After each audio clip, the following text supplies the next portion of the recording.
Thank you so much for being here, everyone. And one of the amazing things that we have realized, in this time of pandemic and, where we have to stay home and so many changes, but it has been amazing for us here at Hope4Life in spite of it all. There's so many wonderful friends that we have been able to meet. Otherwise, we have not been able to meet them if had not been through this platform. And I think it's very, very special. I was thinking about it this morning when I was getting ready, all the new friends at Hope4Life. And hopefully they will come that day where we can meet them all in person. And I think it's going to be amazing. So I think so far, for all these many now, first it was like few days, few weeks, now it's months. So for all these months, we've had all these amazing speakers. We remind you that all of them are in our YouTube channel. You go there and you can listen to any one of them.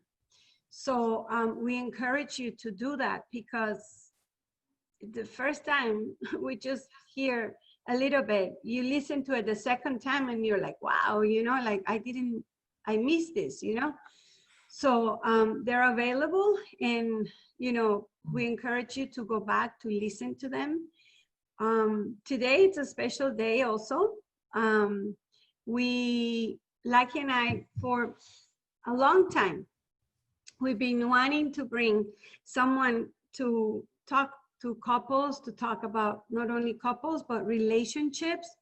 We see how communication, we see how that is one of the main thing that most people struggle with, marriages, whether it's relationship with our children, our siblings, our parents. It's communication. A lot of it gets lost in the translation. Yeah, in the way from here to here. It's body like language. So yeah. So today we have an amazing couple, and I don't understand. A lot of these people are not even in our time zone. So I think they deserve super extra credit, because they're all awake at 6 in the morning to be here with us and looking beautiful, ready, and amazing. So with that said, Lucky, will you open us in prayer to receive this morning, to receive what we're going to learn today, before we introduce our beautiful Well, first I want to say welcome to Pauly and Alan, and especially Pauly, because I know she struggles with this, but thank you. And I'm going to pray before we start. I'm going to try to pray anyways. Father, good morning. Thank you again for trying to call us home all the time. It is truly amazing to me how you try so hard to call us home. The song today from Jason Upton, and it's so scriptural. You love us first. We think we love you first, but no, you call us first, you love us first. If we could just rest in that, if we could only just rest in that, if I could rest in that, forget about we, huh? That would be amazing. Then there would be freedom and peace and joy. We wonder why we don't have joy and peace and freedom. I used to wonder that a lot. I'm sure I still wonder it. I used to read the scriptures and see about Jesus talking about peace, joy, freedom. And I didn't have it. And I'm beginning to understand why. It's just because I cannot rest in your calling of your love. Father, help me, help us, whoever's stuck in that area, so we can enjoy our lives. Because we're called to enjoy our lives. You showed us that because you came as Jesus the Christ, and to show us how to live life. Father, thank you. Thank you, Holy Spirit. Let's get going. Amen. Amen.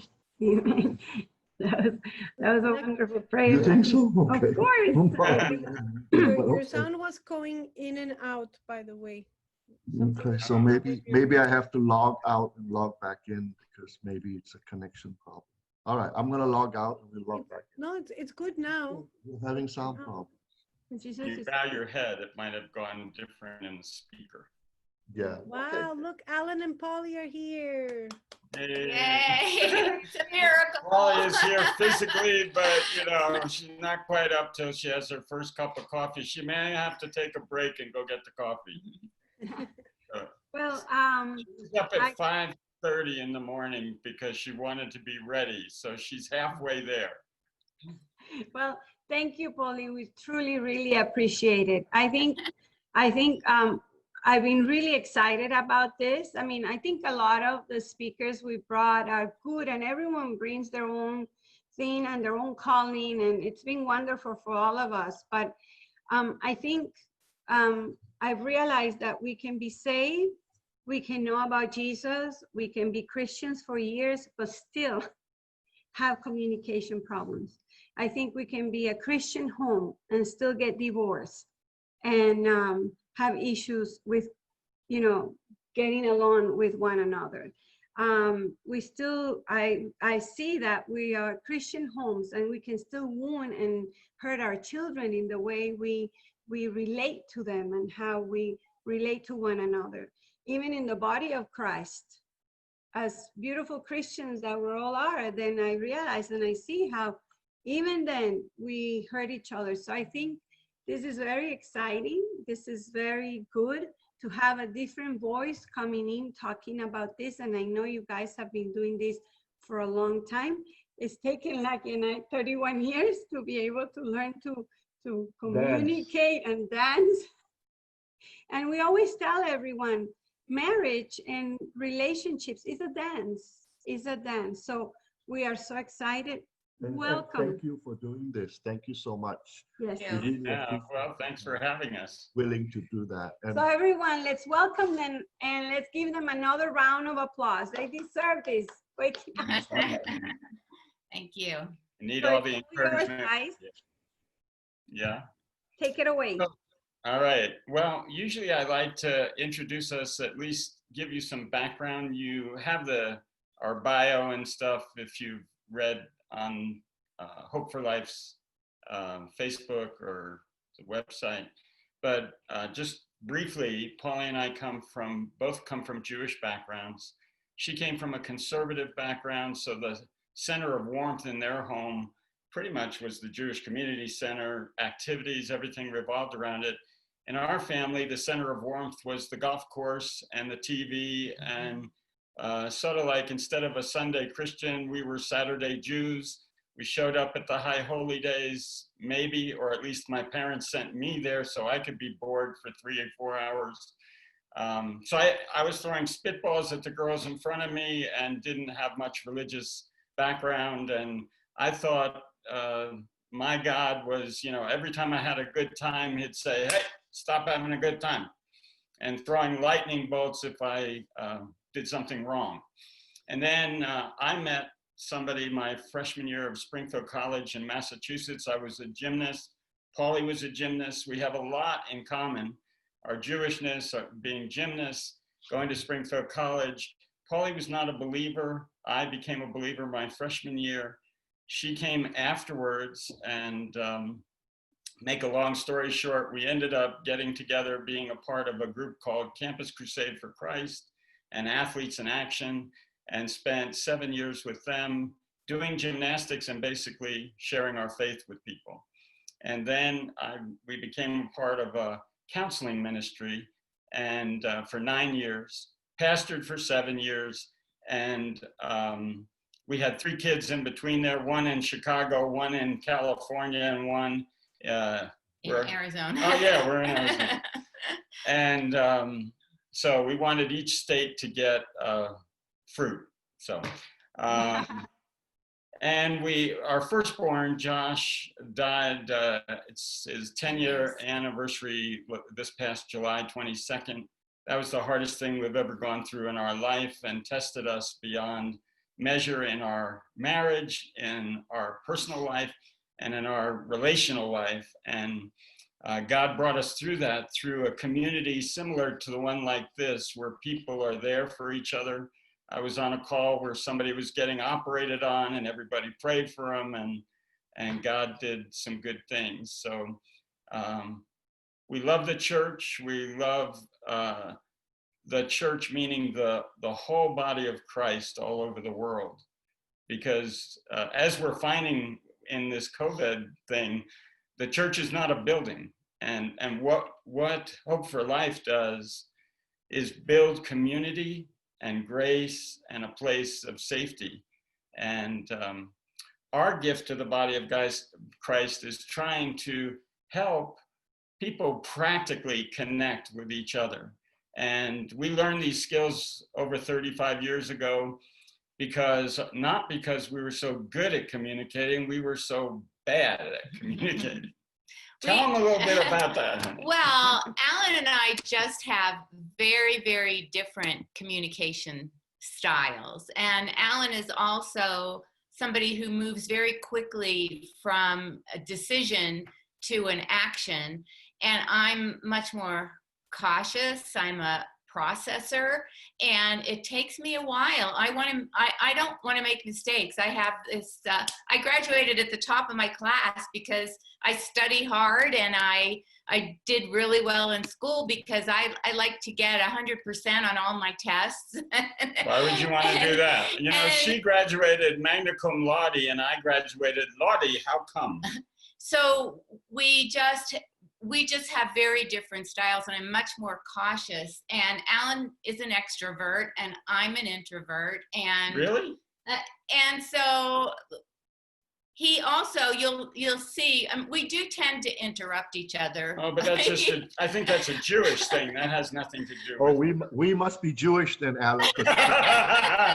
Giovanna, every chance I get, and she has to kick me under the table and says, let me keep talking. Hey, Giorgio, I must be Jewish too, because I'm always interrupting you. Good. So we have some recovering interrupters here. That's good. We're recovering interrupter Jews. Yeah. So we would have really big knockdown drag out arguments though, and when you come from New York, those are not knockdown drag outs. You should see what a knockdown drag out is. I guess I shouldn't say knockdown, because I know that there are people who struggle with physical violence in their homes, and we are not physically violent people. We just use our words to cut each other, and our arguments would tend to escalate emotionally. And if because Alan is louder than I am, I would get a little louder. And I'm 2 inches taller, so I'm very, yeah. very. Yeah. He's 5'6" and I'm 5'2", I think. So we would just keep raising the emotional level, and we would just have very unhealthy arguments. So I could set a watch like every 3 months when we were first married for the first 5 or 6 or maybe even longer years. I could set a watch, and every 3 months there would be this big blow up, but I wouldn't know what to do with it. I just kept saying, well, we need to do something about this and blah. And then we finally went to this workshop where we learned these skills to understand each other instead of win. Because many times you can win the argument, but lose the relationship. And we'll get into more of this. Let me just give you a little bit more of we have 3 children, Joshua, who's in heaven. David and JJ are in Nashville. They do music for a living. JJHeller.com if you want soothing, comforting music. JJ and David, JJ's the woman, and they have 2 grandkids of ours in Nashville, and it's been hard not to see them, like I'm sure many of you, trying to be safe. Alan, could you repeat? JJ, can you repeat so everyone can get it? JJ Heller, HELLER.com. And JJ struggles with anxiety, even though they've done music. They do a new song every month in the studio now because they're shut down from doing big concerts and stuff. And so every month they come out with, every first Friday of the month, they come out with a song. Now they've started doing podcasts, and one of the podcasts, the very first one, talks about all her anxiety that she would have and how it would just she would be frozen, and yet she's going up on stage. And it's interesting to me how many of those who they look like extroverts, but really they're introverts, and they use their creative ability of song or acting as a means to express themselves in a way they feel secure. So anyway, they are very, on one of the podcasts, she said, the reason why I write lullabies, I realized after about 10 years, is because I need comfort myself. And that's what these lullabies are for children. They've had videos of children going crazy in the back seat, and then they put on JJ's music and they fall asleep. So if you have anxiety, her music is soothing. And so we're not very biased, but they are our kids and we love them. And so then they have Lucy and Nora are how old? 11 and 8. And then we have our daughter and son-in-law.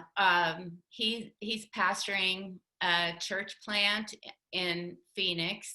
So she does have 2 grandkids in Phoenix, so that gives her bubby fix. So bubby is the Jewish Yiddish grandmas word, are bubbies. grandma.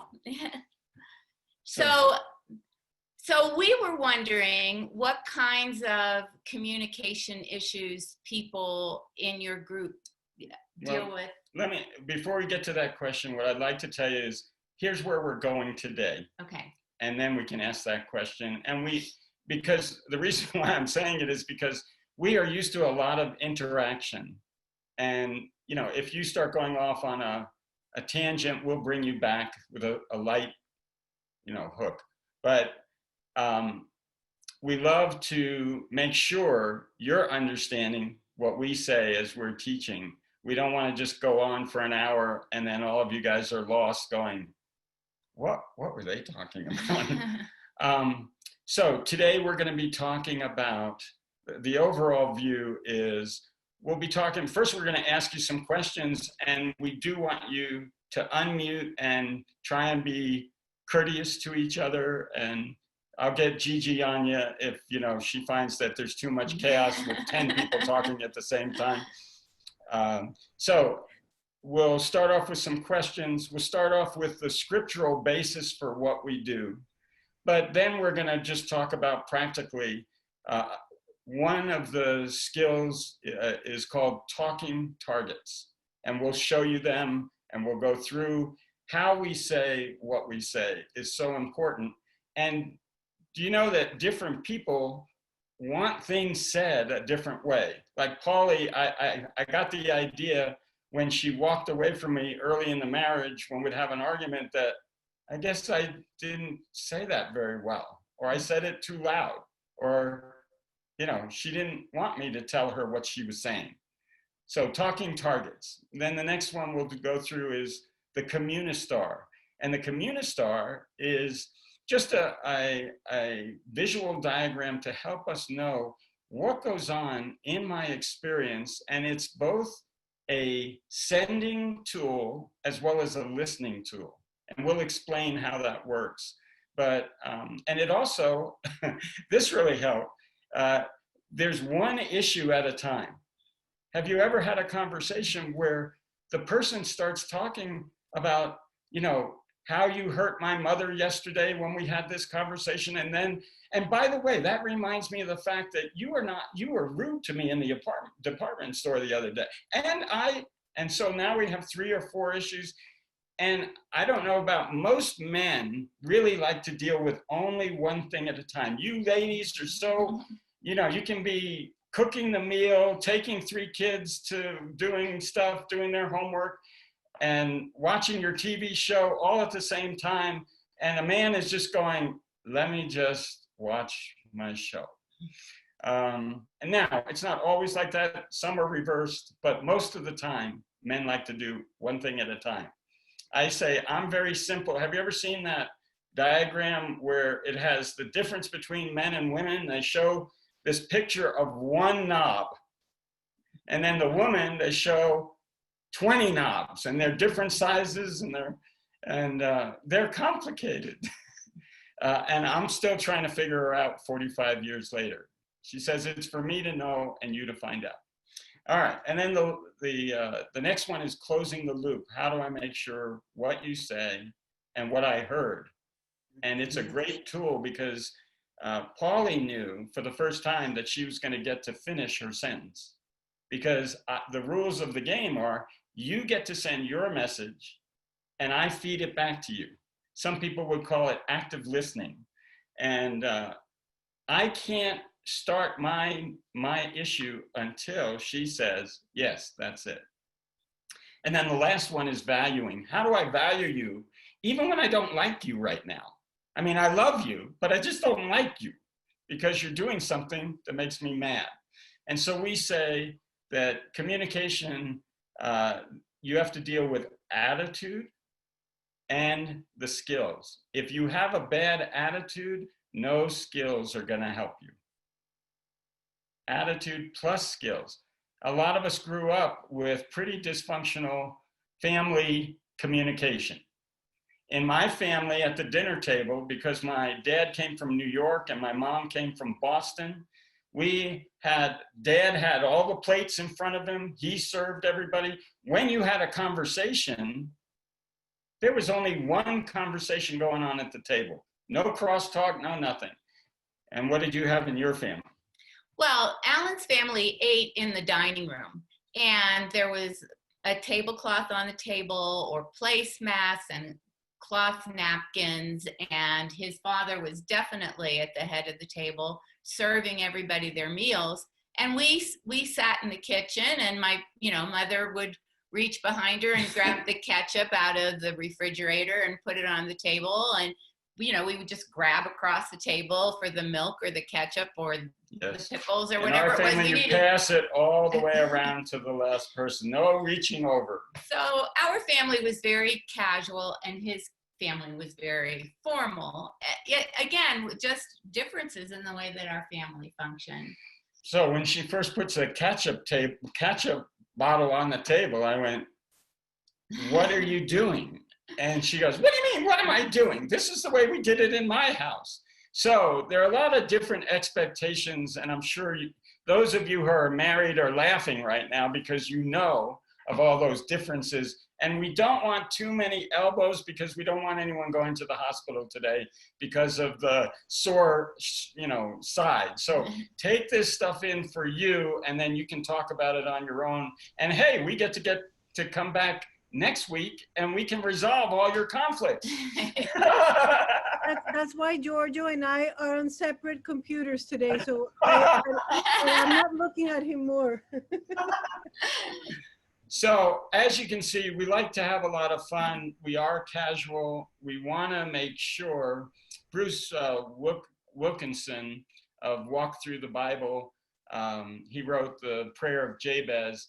He did a whole video series on teaching, and he said the main goal of teaching is for your students to get what you're talking about. And if they aren't getting it, do you know whose fault it is? In America, we say it's the student's fault.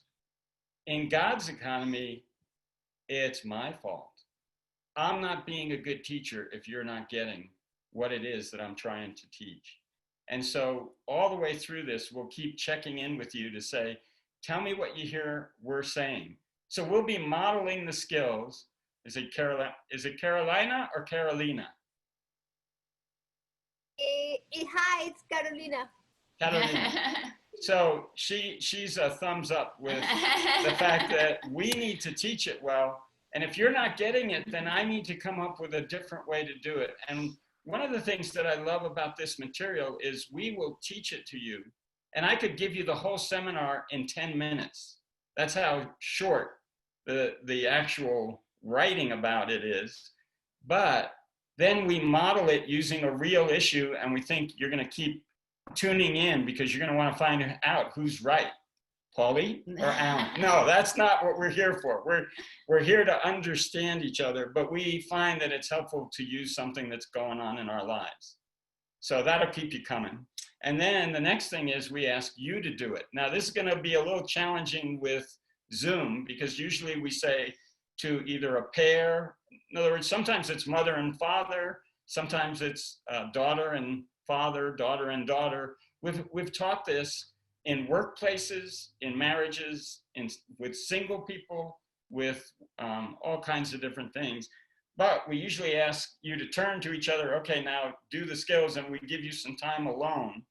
Most of what we're gonna do is gonna be on the Zoom task so that I can be able to coach you as we go through these issues. All right, so that's the summary. Now we can ask the question. Okay, well, I have one question first. Gigi, do you have the ability to show our PowerPoint while we're talking, or do we need to? Yes, I do. Would that be something that you guys would prefer? It's easier because we like to concentrate on what we're doing, and then we can just say, oh, can you go back or forward without us? Well, we also had on the PowerPoint, we have a couple of pictures of our family. So you can see our kids. Well, that's a Jewish mother for you. Nothing wrong with that. All right, so she wants you to see the crazy family. So this is a goofy this is one. The dysfunctional Heller family trying to have a good time. But on the left is our grandson Sam, who is 2, and his dad Luke, and then our daughter Jess, who she played soccer on an NCAA championship team when she was in college at the University of Portland. And next to her is JJ, the singer, Cross-eyed, being goofy, and our son David. And then you can see Alan and me below. And then in the middle are our 2 granddaughters, Lucy and Nora. On the left is Lucy, on the right is Nora. Yeah, so the next slide, you can see us looking more civilized on the beach in Florida at Thanksgiving last year. So we always send out Christmas cards, one that shows that part, and then the one that goes crazy, and we never know what that's going to come out like. Yeah. So, I wanted to find out from you all what kinds of communication issues you've become aware of during this particular season. Like what goes on that might be different or is kind of normal for you, but has become more pronounced while you end up being stuck at home or you can't be out socializing. What kinds of things are you seeing have become issues in terms of your own communication? But you got to unmute because we'll never hear you. Yeah, and I think Fernando raised your hand. So Fernando, if you want to go ahead. Hey, Gigi, how are you? Good morning, guys. Morning. Fernando. Good morning, Fernando. So did you have something I think that's he's different? frozen. Oh, you're frozen. Somebody else, and while Fernando gets unfrozen. Anna? Yeah, hi, good morning. We're so glad you're here. Haven't heard anything and I'm super excited. Anyway, for me, you know, I need to be acknowledged. So if I don't get acknowledged, like you not understanding, just you heard, I'm heard. And if I'm not heard, I kind of shut down and then it doesn't go very well after that. Yeah. Right. And that happens to me at work. That happens to me like across the board. Right. So that's a general observation there. Yeah. Right. That's good. So it doesn't matter. You don't need for everybody to agree with you. You just need Right. to be heard. Exactly. Yes. Right. Yeah. And we'll talk about So, something. you know, so that's not really dependent, you know, so that's kind of like, you know, I'm in a quandary, right? Because that's out of my control, but I have that expectation. So, you know, it's kind of like, what do I do with that? Right. So that I don't shut down. Does that make sense? Yeah, expectations of the sender and expectation of the listener can be very different. And the whole point of these skills, if both people know them, it's real easy to do. If one person doesn't know them, but you know them, you still can help that person by, we'll talk about this later, but by asking a question or telling them, could I tell you how I best am able to have rapport with you?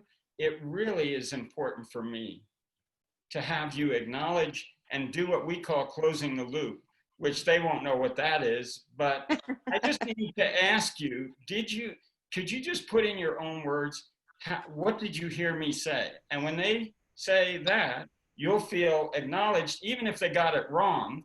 And we'll also help you be able to learn how to, when they get it wrong, you can have a comeback and help them clarify, and then you can feel very satisfied. Yes, you finally got it. And I've gone around for an hour with Pauly with some things that I'm going, I thought I said it right. Honey, and then she'd have to give me an illustration, and then she'd be telling me all this stuff, and I go, okay, so what you're saying is you're really upset at me. No, I am not upset at you. So what other kinds of issues, though, are people having? In the midst of the COVID and being home together when you're not normally home together, or maybe on the phone with grandkids, or I don't know, could be any issue. Luz Garzon, you raised your hand. You can unmute yourself and ask or comment. Hi, yes. Good morning, all. Good morning, Luz. Ruth, we've My been thinking issue. about you. Thank We talked about you 2 days ago. Hopefully it was good. Always good. My issue is that I grew up in a home where I couldn't have an opinion. I didn't have a voice. And now that I'm on my own, I seem to speak over people now. You compensate. I speak over people. I interrupt other people in their conversation, and I don't let them speak. That's the issue I'm having. It's interesting that you're aware, though, that that's something that you tend to do. It's easier to control your own poor communication issues than somebody else's. So I'm glad you can admit to that as being an issue with you. That's like the first step, realizing, oh no, I'm doing it again. Oh, I got Hope4Life to thank for that. They really. Right. That's why the Lord put them in business or ministry. Yeah. What other kinds of things are going on with communication? Other people? Fernando, are you on again?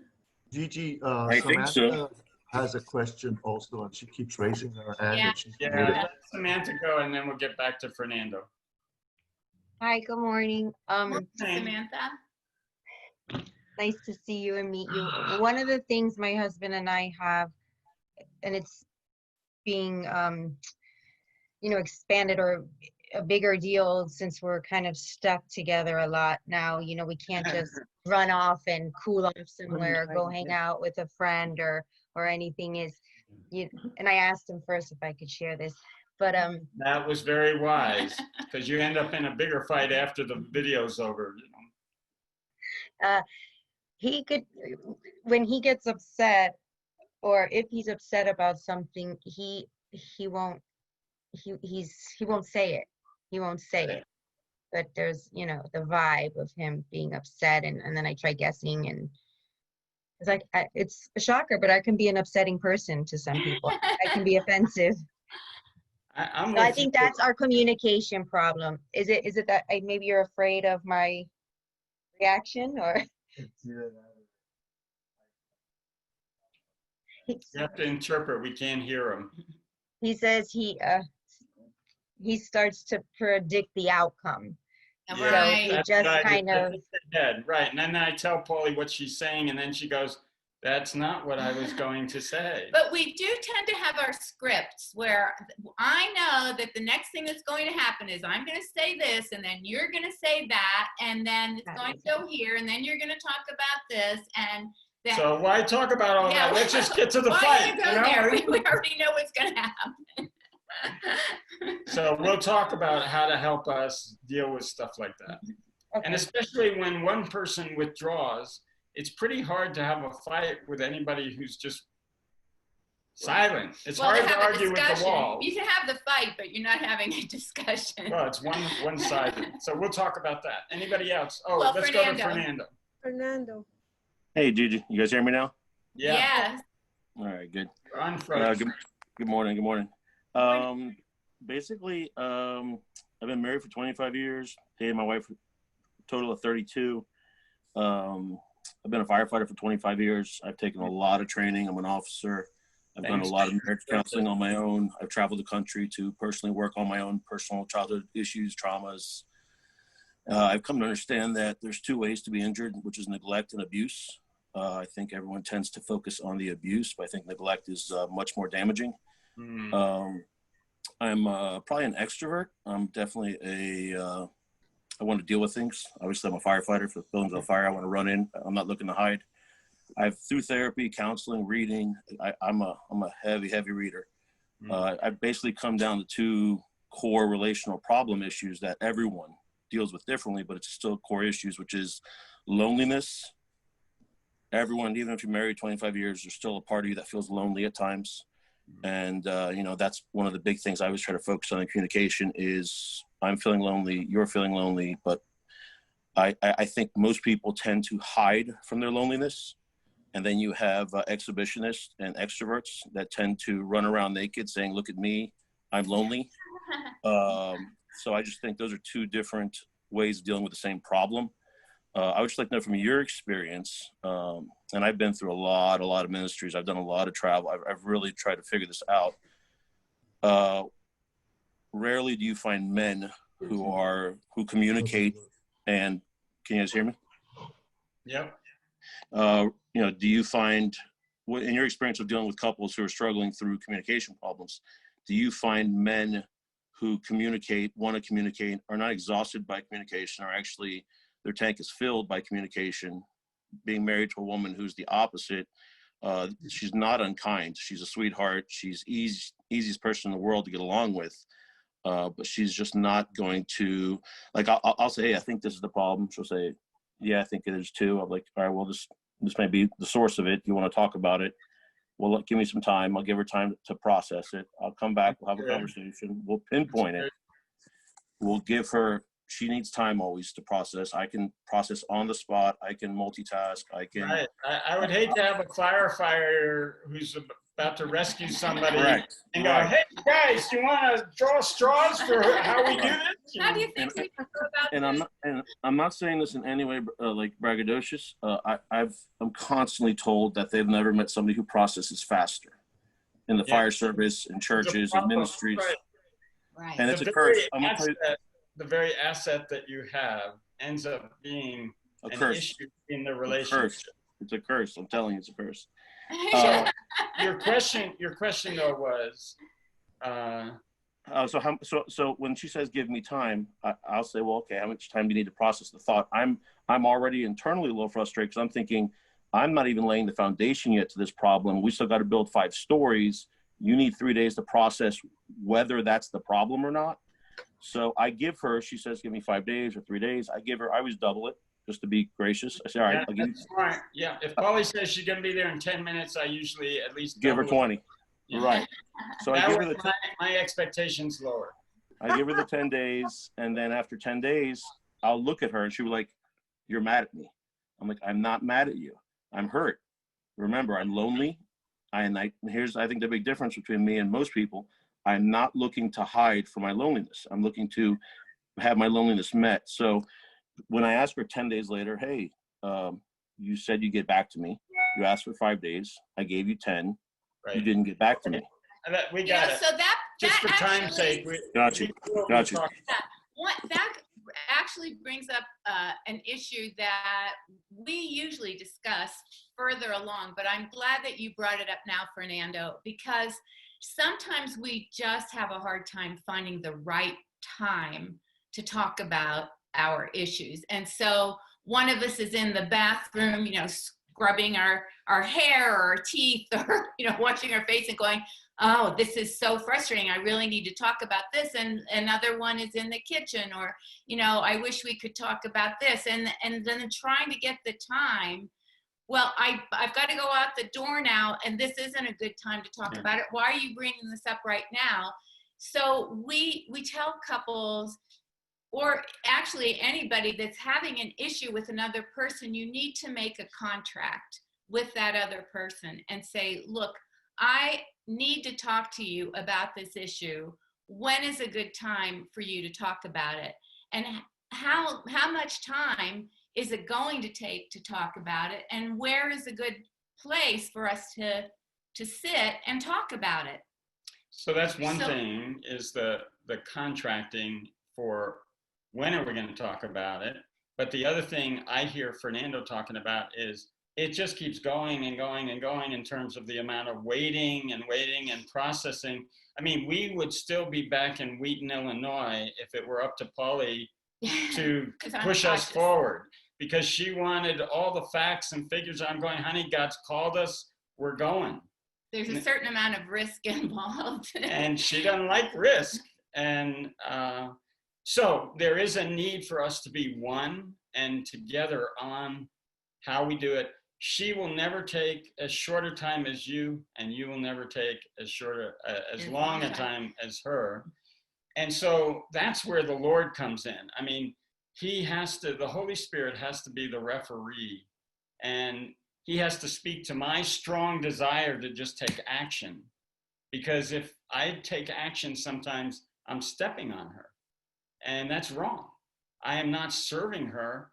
And serving her, I found out after a while in our marriage, was not just giving her everything she wants, but treating her in the way that God and Jesus would like me, which is to serve her and do what's best for her, according to God's standard, not my standard. But getting back to the contract, we need to define what the issue is. And sometimes, Fernando, it's very possible that your wife is having trouble even defining her issue. So you're trying to give her the time, and she's like, all I know is that I'm not comfortable with this. And it's like, okay, so what is it? And let's just define one issue. Maybe there are multiple things going on, and you can't talk about them all at once. So let's just talk about getting the kids into bed on time. Right. And so we will talk about what the skills do is give us rules for engagement that are, the bottom line of this is Ephesians 4:28 and 29, that our communication is to be edifying. And that word edifying means to build up. Our communications to be edifying for the need of the moment, that it might give grace to the one who hears, not me. We like authoritarian, us guys, we're military. And especially as a counselor, I go, Pauly, people come to me and pay me for solving their problems. And she's going, I don't want you to solve my problem. I go, then why did you ask the question? And I'm going, I don't want to just do airplane talk. She's going, and this happened, and this happened, and this happened, and this happened. I said, is this plane going to land, or are we going to just crash, And we're going to run out of gas, and it's just going to blow up. But I have to tell you this piece of it, and then I have to tell you this piece of it, and it felt this way, and it felt that way, and this was going on, and that was happening. And I am. All right, so our issue is that my wife doesn't ever complain. I'm telling you, there's no lows of her relational. I've been together for 32 years. We don't have knockdown, drag out fights because she doesn't express at that emotional level. Right. So she doesn't babble on. She doesn't argue. She doesn't. Her way she was raised was the best thing she can do in any situation is remain silent to not further anger her father. Gotcha. Wow. Yeah. So, and then she married someone like her father. And that is our tendency. Opposites attract, and we tend to have, God has a sense of humor that he attracts us to the opposite, because what does that do? That helps me learn to be self-controlled. What's the fruit of the Spirit? Is love, joy, peace, patience, kindness, goodness, faithfulness, self-control, which really is Christ control. And so when Pauly starts going on her airplane run, I first ask her, could we, like, which issue are we talking about? And then I start praying, because I'm never going to, you know, if I interrupt her, it's all over. We've had a half hour of me not saying anything, and then she'll say, why aren't you talking?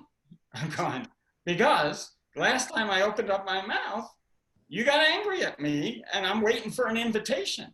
Well, I want you to talk now. Are you sure?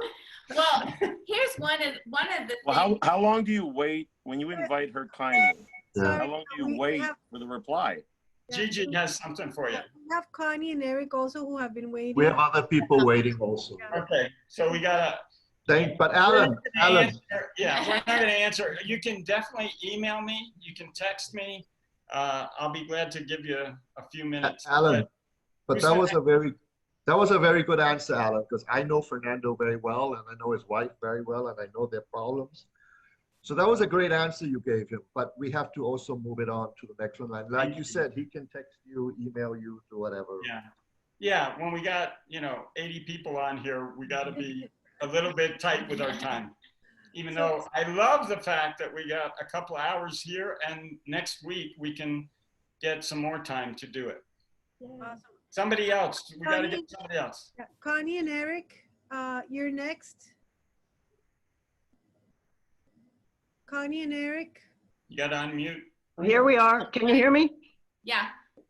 Yeah. So Hi, Eric. Right. There's numerous things we could bring up, but one is that I've struggled with depression all my life, and this COVID situation is kind of aggravating it, I think. Yeah. Definitely. And it's very hard for him because, he's got to put up with my down psyche. Yeah. Right. Whatever was there before COVID just magnifies it. In other words, whatever my weaknesses are in my relationship with Pauly, they're just, because we're closer together, we spend more time together.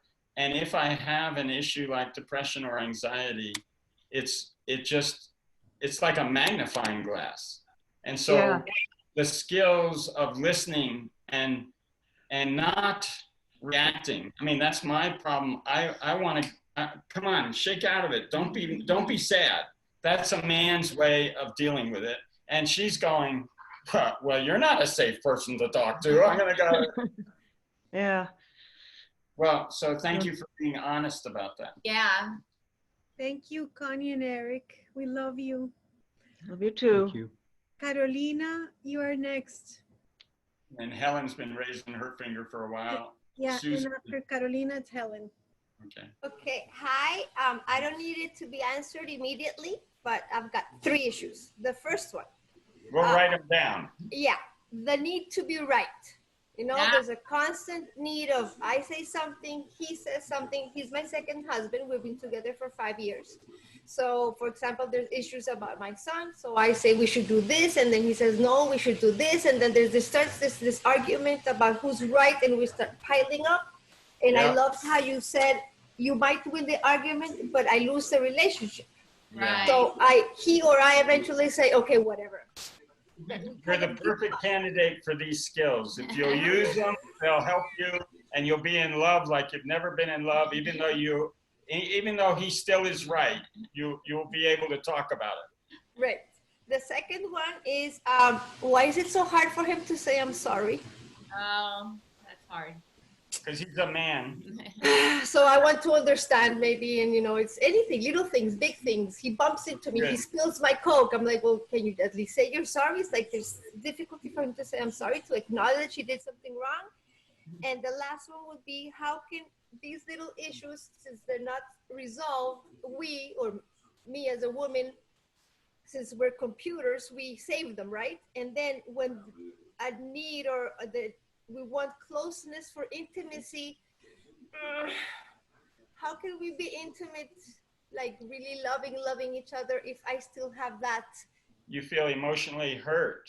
Yeah. Well, you haven't released it. You haven't let go of it. And you haven't reconciled Yeah. and let go. Right. Yeah. So we will definitely address all those questions. And if we don't by next week, in the middle of the time, please let us know. But those are just classic issues that we deal with. I can imagine. And that the skills. Thank you. Alan, Carolina, that was a great question. Giovanna loves your question because she says that's her a lot. So Alan, if you can heal us in that area, a generous donation. Yeah, right? I have Giovanna just agreed with Carolina and she said, oh, that's me. I'm like, oh, okay, we need help. That's the benefit of having a group, because then you go, oh, I'm not the only one that feels like this, but nobody ever talks about this stuff. And that, again, that's what Hope4Life is all about. It gives you a platform to be able to really love one another, which is not hiding, which is not holding back. It's letting me. Intimacy is into me, you see.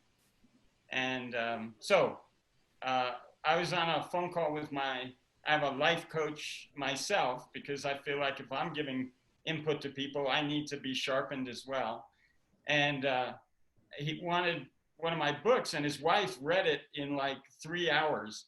And she said, oh, we need to have this communication workshop, and they're newly married, second marriage. And he said, Alan, I'm supposed to be coaching you. Will you not send these books anymore? So let's talk about communication. We'll get into some material before we take a break. Sorry, one second, Pauly. Sorry. Yeah, Giovanna's very excited with this class.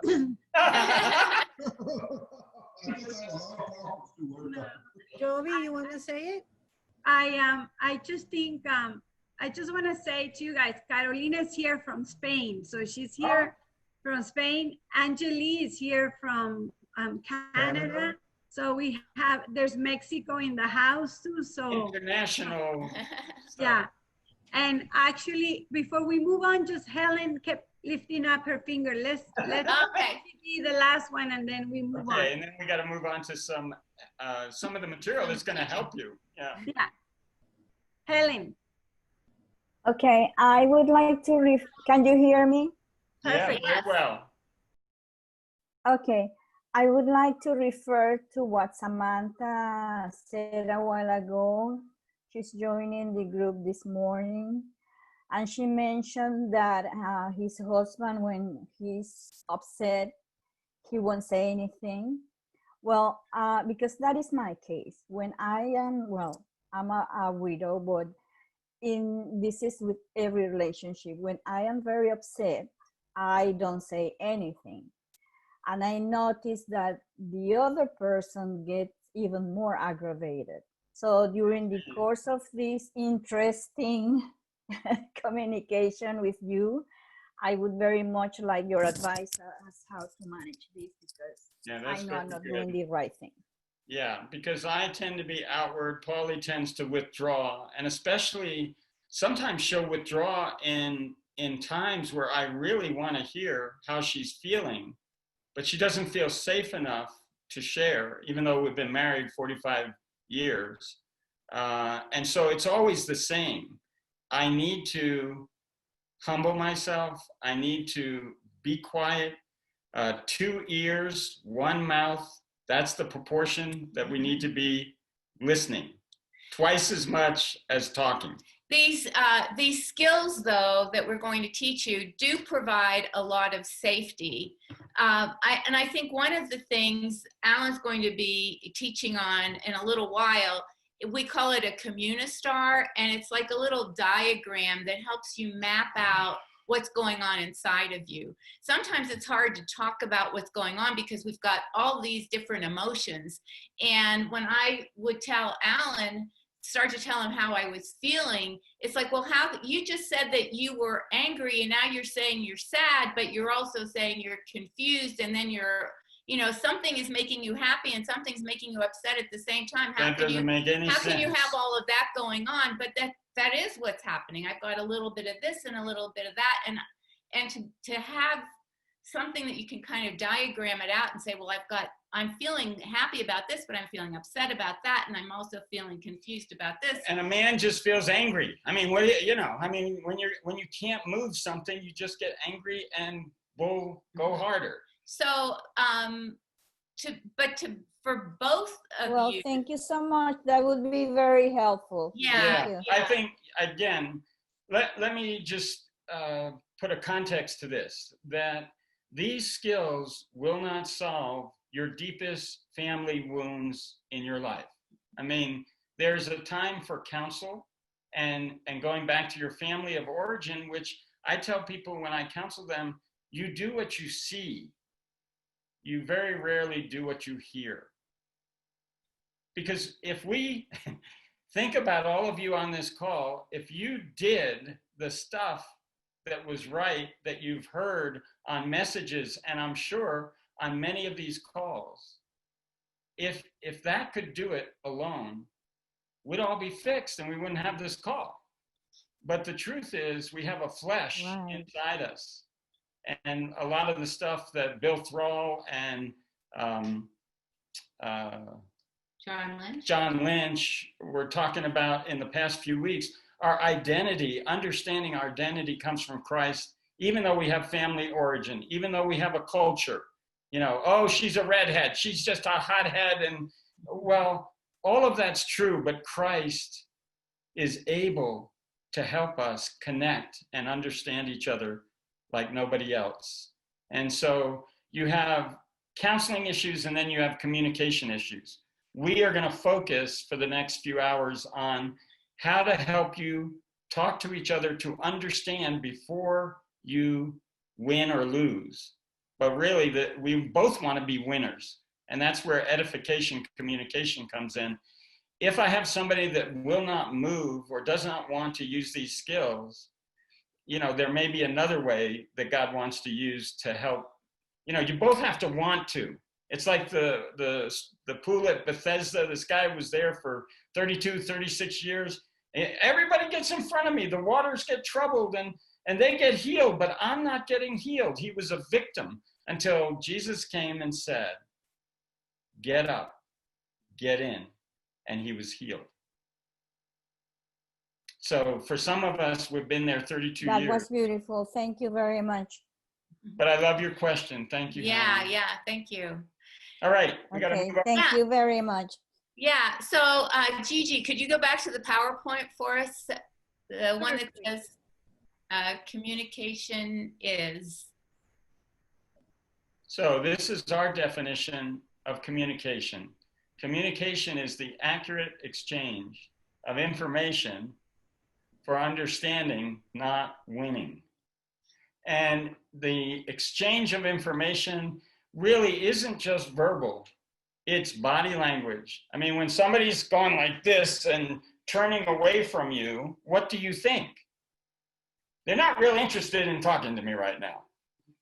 And whether you're aware of what hurt them or not, we need to deal with it. So communication is, can't say it all out loud or it will come out as gibberish on Zoom. So just in your own mind, read it up. The communication is the accurate exchange of information for understanding. For understanding, not winning. Not winning. All right, next slide. We go to the next one. Yeah, so our next slide. Let me just give you some biblical foundation. We're not going to go through a lot of this because many of you know it or have read it, but I think it's important to know that God's word speaks about this. And in Proverbs, it says, death and life are in the power of the tongue. A gentle answer turns away wrath, but harsh word stirs up anger. Have you ever had that one? Escalate, harsh word, harsh. You know, that is my flesh having its fling, I call it. And flesh, the flesh, I call us fleshaholics. You got Alcoholics Anonymous, we are fleshaholics. And we'll never get away from the flesh. The flesh I define as the sin that's in me, but it's not me. And that's how Romans defines it. The sin that's in me, but it's not me, but it's always there, ready to take over. The heart of the wise instructs his mouth and adds persuasiveness to his lips. So if you want to be wise, Proverbs says, don't shoot me, just I'm just the messenger. If you want to be wise, teach your mouth. Be aware of what you say. Another verse in the Bible says, out of the heart, the mouth speaks. So even if you're joking, even if you say, oh, I didn't mean that. Oh yeah, there's some truth to what you just said. And we need to learn to discipline. It's like a thoroughbred horse without a bridle and a jockey. He'll just run all over the place. But with an experienced jockey, with a bridle on his mouth, with training, he can run around that circle and win the race. Pleasant words are a honeycomb. I love this one. Sweet to the soul, healing to the bones. Because that's what we're desiring. We need healing. The world is tearing us apart. And we need to have understanding and intimacy and closeness. And these skills have helped us do these biblical things. Even fools are thought wise when they keep silent. Now that one I've never learned. So even fools are thought wise when they keep silent with their mouth. Can I make one statement on that proverb? Yeah. Yeah. It says, even a fool is considered wise if they remain silent, but they're still a fool. Right. Exactly. Right. So silence does not equate to wisdom. Silence can still make you a fool. Right. That doesn't keep you from being from being a fool. But you appear. That's the thing. In other words, in a business meeting, if you are silent until the very right time to talk, most guys are looking at you like, man, the guy hasn't said anything all meeting, and then all of a sudden, bam, he says something. But if you're foolish, you're right. I think the opposite is that if even a fool knows how to keep silent, then how much more should a wise person know when it's time to remain silent and to just not say anything. So Alan just took the dog out. So the next one is, understanding is a fountain of life to one who has it. And that kind of going back to our definition of communication being the accurate exchange of information for understanding. If you have the ability to understand that other person, that is a fountain of life in your relationship. And then the final scripture that we use is, gentle words are a tree of life, and a deceitful tongue crushes the spirit. So if we know how to speak gentle words, kind words, refreshing words, they're life-giving to our partner, to the person that we're talking to. And how much more should we want to be able to do that in the relationships that are most important to us? So Gigi, if you could move us down to the next. Okay, so this is getting started now with kind of the meat of our seminar. We want people, first of all, to be aware of how you say what you say. And we use this little diagram that has a target on it, because when we're talking, we have a goal. There's something that we're trying to get across. There's something that we're wanting to do. And we have ways of talking that we define. We'll go through them one at a time, but you need to know what you're aiming at, what is your intention, and choose one of these styles or targets that matches what your intention is, or you're just going to be frustrated. You're going to say, why doesn't anybody understand? Why doesn't anybody ever take me seriously? Well, they don't take you seriously because of the way you're coming across, because you're always joking or laughing, or you have body language that comes across that is different from what you're actually trying to say. So Gigi, if you could go to the next slide, we'll focus first on what we call the conversive target. And the conversive target has as its goal just to socialize. And this is the way we talk when we're just wanting to kind of be friendly and be kind of break the ice with people. It's sort of a chit chat mode. We're talking about stuff that's going on. You know, how are you? What's going on today? What have you been up to? Oh, I did this. Oh, the kids were like this, or we did this, or I saw this movie. I've been watching this show. I love my cooking classes. What did you put in your, what secret ingredient did you put in your coffee? Yeah.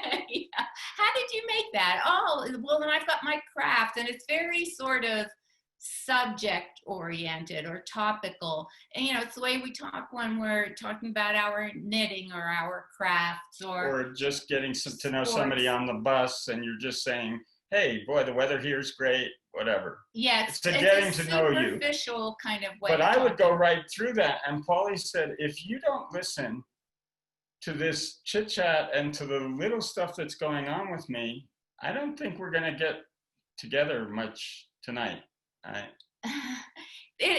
It's a friendly. She didn't feel connected. Well, Alan, because he's so intuitive, because he tends to want to counsel, he wants to just jump in and get really deep, or he wants to maybe complain about something that went on in his day, and he wants to get heavy and critical.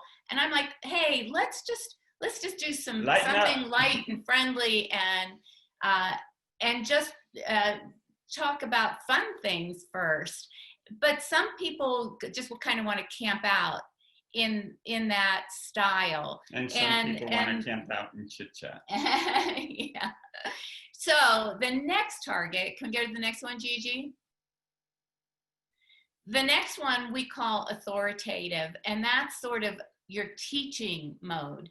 And this has as its goal. Bullseye. Yeah, the bullseye of the target is to direct. And this is the way we talk when we're in leadership, when we're like right now, we're giving you some directives. Yeah, I imagine Fernando does a lot of this, because this is telling people what to do. And you can say, I need you to do this, I need you to do that. And and you can be brisk, and you can be very straightforward. Because you're in authority. You're the one that everyone's looking to, hopefully, to deal with the fire. And if I'm teaching, if I'm leading, if I'm the coach, if I'm the head of the team, if I'm the boss, I can talk that way to the people who are under my authority, and it's very effective in that situation. It works. But you don't want somebody up there who's going, hey, let me tell you this joke about the guy who didn't get out of the building on time, or whatever. You can't afford to be embellishing things, to be telling jokes when you're trying to get something done. And what would happen when Pauly was homeschooling our 3 kids, 8, 4, 2, and then I come home and she's starting to order me around and be authoritative and saying, you need to go get this and you need to do that. I'm going, hold on, sister. How about a kiss and a hug, hello, before you start telling me? But she's been dealing with the kids. And the other thing was, we'll talk about tone of voice and body language and that sort of thing. She would be telling me I needed to do, in a high voice. And I would react to it. And she'd go, why are you getting mad at me? I'm going, because you're yelling at me. And she said, my voice is not loud. And I'd say, lower it. And she then went, oh, Yeah, if I can I lower guess it, I can talk a I little guess softer. I must have been. I didn't realize I was so intense. And so this style of communication that is so effective in certain situations is exactly the opposite in a relationship. So just to, unless we've decided, I mean, if Pauly is going to edit, she edits. She's really good at that. I need to give that authority to her and not argue with her about how she's editing my writing material, because I mean, when we first did a prayer letter for support to Campus Crusade, the first time she edited it, there was so much red ink on it. I asked her, is there anything good on this piece of paper? Well, I can speak with authority when I'm telling somebody where the commas belong in their sentence. But so we had to learn to work with that. But I can't be editing Alan all the time. Now she says, you have some very good ideas. Let me just work with them a little bit. So let's move on to the next one, Gigi. So this is the tentative target. And in this style of communication, we want to gather information. So this is sort of open-ended. It's questioning, it's non-conclusive. We're dealing with facts and we're brainstorming. And so we might use a lot of words like, well, could we, or should we, or how about, or what if, maybe we could try it this way, or maybe we're trying to figure out as a group what we want to do for our next outing, our next social gathering, if we ever get back to gathering socially. Or maybe we want to talk about, well, what can we do since we can't gather socially? What are some other options that we could consider? Well, how about if we do this? Well, maybe we could try that. Well, how about if we send out a newsletter? So there are no wrong answers. Yeah, there has to be no wrong answers. And sort of the opposite of the authoritative, you don't say, no, that's not going to work, we need to move on to the next thing. We just have to say, well, that's a good idea. Let's consider that. That's a possibility. What other things might we try? Your trophy illustration with soccer. Yeah. Well, so when my kids were little and they were playing soccer, it was a whole new thing for me.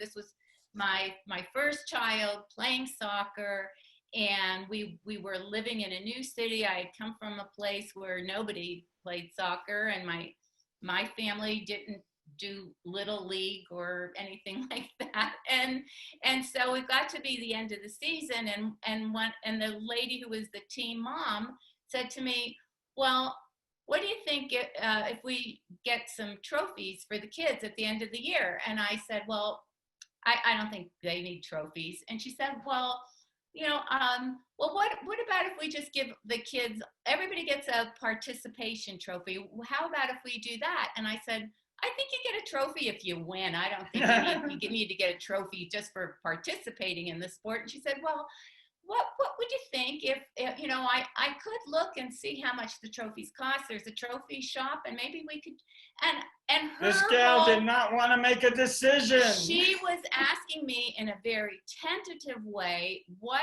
I thought, when she already knew that she wanted to. And we'll talk about that when we talk about the manipulative target. She was saying things with questioning and tentative, but she really was manipulating because she wanted Pauly to agree with her. She really didn't want to hear what my ideas were.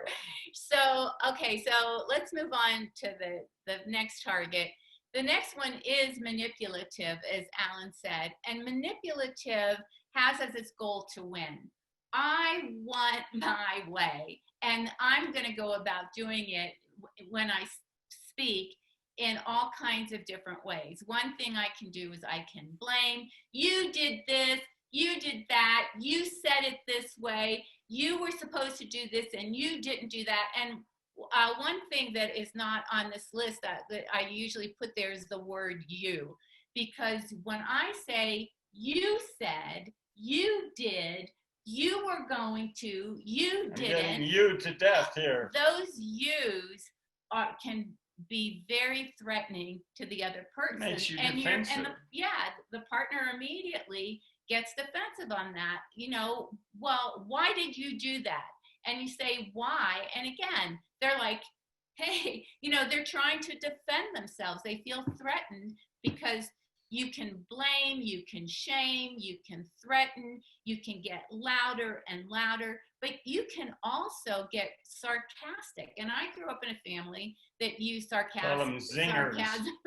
Real zingers. Oh yeah, that looks great. You really look terrific. Thanks, hon. Yeah. I don't think you really mean that. Yeah. Didn't you wear that the last time? You know, you look really, yeah, you look great.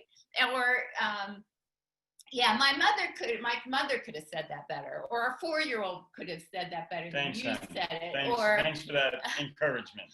Yeah, or we can get silent. And my silence, I have several different varieties of silence. I have my wounded. I can't talk to you because you're such a beast, kind of. I have to, if I say one word, you're going to be really upset with me. And so I pull away, and I've got that silence. And I've got my hurt silence, like I know, Let me get a close up. my wounded face. I know if I say something, you're going to be really upset with me, so I'm not going to say anything. And I've got my angry silence, You can see the smoke coming out of your head. You know, like ears. If I say one thing, I know I'm going to blow up, so I'm not going to say anything at all because it's really going to be awful. And all of this is. Hold on, that's when I ask her, is anything wrong? Nothing. Can't you read it? Can't you read it? It's on my head. You should know. You should know without having to ask me. So I'm not going to tell you because you should already know. Okay, but we better move on to the next one. That's a deep hole. Okay, and so the final target that we have is one we will discuss in more depth, and we call it the edifying target. And the edifying is, as Alan said, edifying is something that builds up. And so in our communication, when we're edifying, we're seeking to understand the other person. And we want the other person to be able to understand us. So we're going to express our thoughts, our feelings, our wants, and we're going to state clearly what we intend to do, what our actions are, and we're going to use sensory data and say, well. This one doesn't have I. Yeah. So normally we would have in there I think, I feel, I want, rather than you made me, or you're doing this just like your father. You never, you always. It's not you, because you communicates dummy. But I feel upset. I think it's a good idea for us to go on vacation next year. I think it's important for us, even though we discussed it and we didn't say we're going to do this, I think we got to do it this way. So do you want to demonstrate how those We'll demonstrate, and then we'll take our little break here. Okay. Not break, but we'll let Gigi say what she needs to say and okay. all that. All right. Hey, hon. How are you? I'm good. Yeah. Man, what a pretty day. Isn't it beautiful here? We're in Flagstaff right now, and I'm just loving Flagstaff. That's great. The mountains are so pretty. Do you remember when we said at 9 o'clock we were going to go for a walk? Oh, did we say we were going to go for a walk? Well, maybe instead of going for a walk, maybe we might go for a swim. We haven't been swimming for a while. Is that how about I asked you what you wanted to do, and you said at 9 o'clock we'd go for a walk. It's 10 o'clock now, and I don't understand what is going on here, because all we have to do is get your bag and go down the steps, and we can go for a walk. Well, here's what you can do, Alan. You can start organizing things, and how about I have a plan. You can get my shoes, and you can go find my water bottle. Well, but first we need to get my water bottle. You know, Pauly, you always boss me around, and I don't like it. It's just like Why your are you mother. saying I boss I you can't around? believe I this. don't do Forget the that. walk. I'm not going on a walk. Alan, you said we were going to go for a Enough. walk, and that, Time out. We should use the skills that we tell everyone else to use. Right? All right. Oh, they think we're good. We got muted hand claps. All right. So where did we start? And then we'll go into our next thing. yes. What styles of And you can communication? speak out real quickly. Yeah. What styles of communication did you see us use there? Oh, mirroring. Yeah. Where did we start? What did Polly start as? With a chatty one, with a Not community. understanding The each other. socializing. And the next one? next Not one? understanding each other. Yeah. And I was trying to be directive because you did say 9 o'clock we were going out. So then I was being tentative and saying, well, how about if instead of going for a walk, well, maybe we could go for a swim, or we could do something else. And so. And then I'm getting upset and starting to be what kind of talk? Manipulative. Yeah, once I you know. start Always, getting into you always. yeah, it's like a black hole. It just goes all the way down there. And then really, I don't know if we ever got back to edifying. No, we did not. Nope. So we'll do a quick edifying right now. So honey, can we use the skills that we try and talk Okay. with? All right. I heard you said 9 o'clock we were going to go. And now I'm hearing you say you want to do something different. And all I want to know is, and it confuses me. I feel confused. And what I want to know is, what do you really want to do, and when do you really want to do it? And actually, if you could give me a time, that would really help. Okay. So you just really want to go for a walk, and you felt kind of confused because I was switching gears there on you, and you want to know a time when we can actually go for a walk. That would help me. Okay. All right. So we need to let Gigi or Giovanna. Yeah, we're gonna take over for a minute. Thank you, Alan. This is To be continued. You'll find the saga of whether we go for a walk or not. this is so good, and I want to say something. Everyone thinks this is only for marriage, but I think this is for life, not just marriages. Gigi, somebody's taken over the screen. Oh,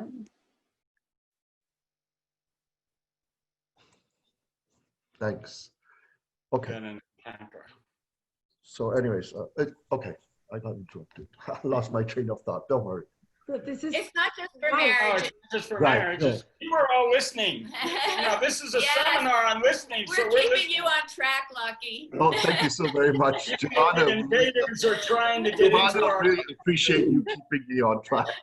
She tries all the time, all day actually. But Okay, guys, I'm going to jump in here, and it's that time of the morning where we do the offering. And just want to let you know there's so many different ways to give. Text giving is the easiest and most efficient way. I'm going to ask Gigi if she can pop that screen up on so everybody can see it again. You can send a check, you can send a wire, you can send a text giving method. There's Cash App and many other ways. Lucky and Jovi have decided to dedicate their lives to us. We are their lives. Hope4Life is their baby, and we are all those sheep in that flock. And so it takes cash to care. There's bills to pay and rent, and lovely speakers like Alan and Pauly today, of which we thank you so much for gracing us with your knowledge and your lovely, lovely words. Give what you can, give what's in your heart. 24/7, 7 days a week. There is nowhere on the planet that you can get this. Lucky and Jovi dedicate their entire lives to us. Hope4Life is a nonprofit organization and runs on donations, and we depend on these to keep this ministry running. I have not seen such a lineup of incredible speakers back to back than I have in the 3 years of coming to this glorious organization whom I owe my marriage to. 3 years into my new marriage, my second marriage, 3 months into my second marriage, 3 months I was in trouble. And I can safely say with 100% confidence, Hope4Life saved my marriage. This is not an ad. It's not a paid advertisement. I get no gain from this. This is the truth. And that's what is spoken here. Lucky and Jovi, thank you. Gigi, Giorgio, we love you. Thank you. Thank you all for that. All you do. We love you. Thank you. Wow, we love you too, Prem. And it's Amazing, Prem. Amazing. Wow. It's an And honor I to want to say witness. something real quick, and I'm sorry to interrupt, but you know, hi everybody, my name is Giorgio, and I'm part of Hope4Life, and if anyone would have told me that I would listen to Prem speak the way he's speaking today, I would have said, you are nuts, you're in denial, this guy is beyond anything. And you know, to see him today, and to see him over the past few months really act, behave, and have this conviction inside of him that flows out of his words these days, it's just a beautiful testament to what this ministry does. You know, this is not a ministry that forces you to do or behave in any way. This is a ministry that gives you conviction of the heart. And that's all there is. And it's nice to see that conviction in you today and lately. Prem, congratulations, man. Thank you, Amen. sir. Amen, Giorgio. I have to say amen. I agree with everything you've said. Wow. I'm so proud of you, my brother. I'm so proud of you. You're Thank amazing. you. Thank You're you, amazing. George. Thank you so much. Thank you, George. Okay, Love you. You were muted. Thank you, Prem, for that. Like, funny, at one point I'm like, is that an advertisement? It just sounded so wonderful and professional and good. And we do appreciate everyone for sharing and helping us come alongside. Well, I think, yesterday you were saying, and we were talking about how we keep the doors open. You were saying how grateful you are to everyone. We should be more grateful and thankful for everyone's very generous with Hope4Life. And when they're generous to Hope4Life, it allows us to be generous with everyone. We don't ask, we don't charge for nothing. Never had to, thank God. It's a gift. And, you know, Lucky was talking to Mel this week. Mel is the, you know, Mel He's the landlord. From the building we rent, for the space we rent. The landlord of the building. One of the things he was telling Lucky this week is like, you know, they're a Jewish community. We rent from their building, Jewish temple, and we rent from them. And he was saying how grateful they are. You know, they're an elderly community. No, they're really elderly community. That's under exaggeration. They're really elderly community. And one of the things they were telling Lucky this week is that they're grateful that we have been able to pay the rent in spite of not being there, but we have been able to pay it every single month. And he was just saying to Lucky how grateful they are. Well, thanks to God and to all of you, we haven't had to ask them that maybe this month we can. So, and just to see our gratefulness to you guys, and then to see Mel talk about it and his gratefulness, because right now they're not having any income either, that we are able to pay the rent. And so it just doesn't stay here. How it's moving now even to another community, you know, that they can now also keep their doors open. Not that our rent fully does that, but it absolutely helps them. You know, we're like one of the main incomes that they have every month. So it's just beautiful to see how it goes, you know, and to see their gratitude towards that. So, you know, and also I think, God blesses us to be a blessing. It's in the scriptures. And I always believe that the temples, I think it's scriptural, are little Israels. And God says, I will bless those that bless you and curse those that curse you. And it's amazing that you all and God allows us to continue to be a blessing to so many people to come and, it's not only them at Bethel, So many people come to us for help, call us for help 24 hours a day. And I mean it. We get phone calls. And we're able to do this work because God and you all are just blessing all these people. I mean, it's amazing. And you all don't see it on a day-to-day basis, what a blessing you all are. But it circulates. And I think you guys see it in the support group, just what Prem said. I mean, I think it's beautiful to see his relationship, his marriage, and his relationship with even the people around him, his mother, his son, and everyone. I mean, like, to me, the relationship is thriving. Is just amazing. It's just wonderful. So, Gigi, can we put one more time the screen for the giving? And there you have it again. It's very simple.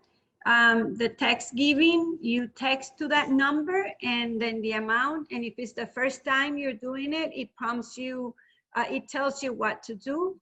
PayPal, and PayPal, you got to be very careful. You can go to our website, but it's Hope4Life, Miami.org. There's another entity called Hope4Life. Which has no Miami on it. It has no Miami, that's not us. And some people have sent donations to them, and we cannot get them back. So you have to make sure Hope4LifeMiami.org. By Cash App, I find Cash App to be very simple and easy. $ Hope4Life Miami, or by mail. And thank you. And we acknowledge those people that have been sending checks by mails. We do get them. We do go to the building once a week at least to collect the checks and all that. So again, thank you. Thank you so much for sharing. And do we have any, just to remind everyone, Alan and Pauly will be here with us next Saturday. So this conversation will carry on and continue, and I'm so excited about it. It's really been good. Amazing. I'm so impressed. I'm thinking through this whole thing. Where have you guys been for the last 31 years? And this is one of the amazing things that we see with people today. And I'm sure you guys have, you just didn't come out of this. Like, just as I see you guys acting it out, it looks so real, because I'm sure you've gone through all that and you've had to conquer and you've had to tweak all that, the dance. And this is what Lucky and I have done. But for years, we had no one to do this with. It was just us alone. We didn't really have the tools. We didn't have the knowledge. It was just us tripping against each other. And it was costly. It was painful. And it took many years to get to where we are today, that at least we can communicate, that at least we can talk, that at least we can understand each other, that I feel safe, that I can express what I'm feeling. Now, Lucky's that safe place where I can, not necessarily, he doesn't have to agree, or he doesn't agree many times, but at least I can express something without being bombarded, or the other way around, you know. And now to see that things that before were a big deal, today is just quick and we move on. And it's just, so I'm listening to you guys and I'm thinking, wow, this marriage would have saved so many issues if many years ago we would have had all this. And I know we have young marriages here, people dating. I know we have young people that are not dating but will date, and all sorts of relationships. I mean, I think this is a blessing. I think we get this. This is, we can walk and carry it on forever. So thank you again. So we remind you guys, they're going to be here next week. So with that said, I think, Gigi, are we, is that all we needed to say? Do you have anything else to say? That's what I was going to say. So you already said it. We're good to go. Perfect. I'm so real glad. quick, sorry, I just wanted to, a quick hello and shout out to Soraya, to Suri. So good to see you, my sister. I'm so glad you're here. And please give our best. And to Andy, we love him, all of him. There's a lot of him to love. And and I'm so happy to see you, Soraya. I'm so glad you're here, my sister. Love you. Thank you, Prem. Thank you. Yes. And it's Amaryllis in the house, Gigi, this morning. Yes, Amaryllis Betancourt. Are you there? Can you show yourself for a second? Yeah, I'm here.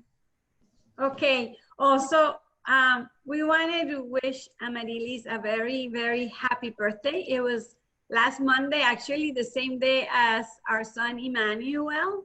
And just to be honest, many of us got caught up in our day and we did not wish her that day. And so you know, Lucky just reminded me, just wish Amaryllis. So let's all wish Amaryllis a very happy, happy birthday. Amaryllis. Happy birthday. Happy birthday. Thank you. Birthday, Thank you. Amaryllis. Happy and blessed Happy birthday. birthday. Happy I birthday. appreciate it, guys. Birthday, Thank you. Amaryllis. Thank you. Big hug, big kiss. Happy birthday to you. Happy birthday to you. Happy birthday, Amaryllis. Happy birthday to you.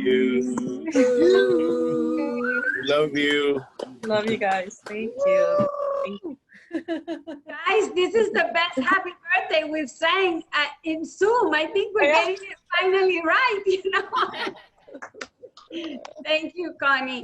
Thank you, guys. It's all your guys. And Amaryllis is one of these young girls that she's only, I think she turned 28 now? 27? 29. 29. But young, looking and seeking for just, you know, how to communicate right, how to do life right. And I find it commendable, young adults like this, that they're not married, they're not in seeking how to better themselves so they can pay it forward, and how they, you know, to have healthier relationships and not make a mess like in the homes they grew up with. And I find that amazing and commendable. And we have a few of those. So it's yay to our young adults. Alan and Pauly, I have a question for you guys before we continue. I know that a lot of people are trying to take notes really quickly. Some are trying to take pictures of the screen as I'm showing their. Oh yeah, we'll let you. You can give it out to them. Anything that we have is yours. It's fine. Okay, wonderful. Okay. So everybody who is on this chat, on this call today, if you should be receiving our emails every Wednesday night. We used to send them Thursday morning, but we seem to have a better traction on Wednesday night. So check your email this Wednesday. You will be receiving this PowerPoint up to where Alan and Pauly taught, so that you can review it, just so that you don't go crazy trying to take all the notes. And yeah, that's a good idea. Yeah, if you're not receiving the text, the emails, please let Lucky, Giovanna, or myself know. But please check your spam. 99% of you, when you tell me I don't get the emails and I tell you check your spam, it's in your spam. Okay? Last and not least, I would like to share with all of you that Pauly and Alan have 2 books. This is one of them. It's called Learning How to Trust Again. Learning How to Trust Again. And there's something I wanted to tell you guys. There's something about this picture. It's so inviting. It's so peaceful. I just, you know, very few times the cover of a book just draws me in, you know, and it's so beautiful. And it's called Learning to Trust Again. And they have another wonderful book, which I think a lot of the materials and tools and things that they're talking about today, it's here too. And it's called the Marital Mystery Tour. And it's this one right here. So marriage is such a mystery, and Pauly says it's for me to know, meaning her, and me to find out. And I've been trying to find out for 45 years. We also recorded that Marital Mystery Tour as an audio book. So if it's on Amazon, or you can get it at our website. Yeah. walkandtalk.org. I think they have that somewhere. Walk, WALKANDTALK .org, or just ask Giovanna or Lucky, and they'll give it to you, or Gigi. Yeah, Gigi, maybe for next Saturday, we can maybe put this in a cuadrito with their website, and then that way people can see it better. We But, post all of these resources on our social media also, so you can check Oh, out great. Instagram or Facebook. We're gonna be showing those books this week so that you can access them. Yes. Terrific. That's Thank great. you. Thanks so much. These guys are so unselfish and serving, and it's just fun to be a part of this group. We, excuse me, we are big believers in community, because coming from a Jewish background, which is a long story, your Jewish mother isn't really excited that you've become a believer, you know, even though Jesus was a believer. I don't understand that, but anyway, so back to communication. That's a whole nother, Well, that could take an hour just there. So there's something that I've been thinking about that I want you guys to be thinking about, is your own awareness of what is your style. How do you tend to speak most of the time? Do you tend to be in that tentative target? Do you tend to be in that authoritative target, like Fernando already knows that's what he does? Do you tend to stay in that conversive, friendly, chit-chat mode all the time? You want to be aware of how you say what you say, because a lot of times we don't know how we come across ourselves. Last January, before COVID all happened, we were back in Tennessee, staying with our grandkids for a while their parents were away. And after a few days, I was so tired, and those kids are just constant, you know, Grandma this, Grandma, can we do this? Can we do that? And after a while, I was so tired. I was just like walking around, and I had stopped smiling. I had stopped. I walked past a mirror, and I saw myself in the mirror. And honestly, I looked like. And I was like an old wondering, grandma. Why have the girls stopped smiling at me? And I didn't realize that I myself had stopped smiling. We don't see ourselves. We don't hear ourselves, because we're on the inside. So we want you to become a little more self-aware. You know, what is it that I'm projecting when I speak? And why do people respond to me in a certain way? Might be answered by, well, it's because I'm using this particular target all the time. So let's give them a chance. Just one or two or three of you say, what do you tend to be when you're at home? What style? What do you tend to be when you're working? I tend to be authoritarian. Hi. Hi, Eddie. And authoritarian, give an example. You see, we have 4 kids, so I like to be organized. You have to get them in line, right? Yeah. Especially if I get out of work and one of them hasn't eaten, the other one needs a diaper change, or she's feeding one of the babies. I need to take a shower. The kids need to take a shower. I come home at 7, so I'm like, okay. Right. I come home and I start making my checklist and organizing everything. Okay, first thing is take a shower, get out, get the kids in the shower, start working on dinner, cut the dinner, and then tell Michelle to do this, to take care of this. That way I can fix dinner. That way I can get the kids sitting down. And I just go in my own world, and I throw myself into that black hole. Yeah. So, and I remember when Pauly left me with our 3 kids, 2, 4, and 8 or whatever, and they were all rambunctious, and I just said, all right, everyone go to bed. That was my authoritarian deal. And I said, Dad, it's only 4 o'clock. I said, I don't care. Everybody go to bed. That was my solution. All right, somebody else. I'll say, I think at home, I'm conversive and manipulative. You know, like always trying to test the ground, you know, like, can I say this? So I start like with a story. Tentative, yeah.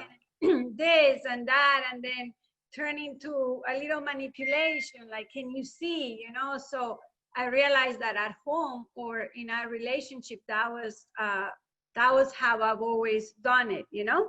Yeah.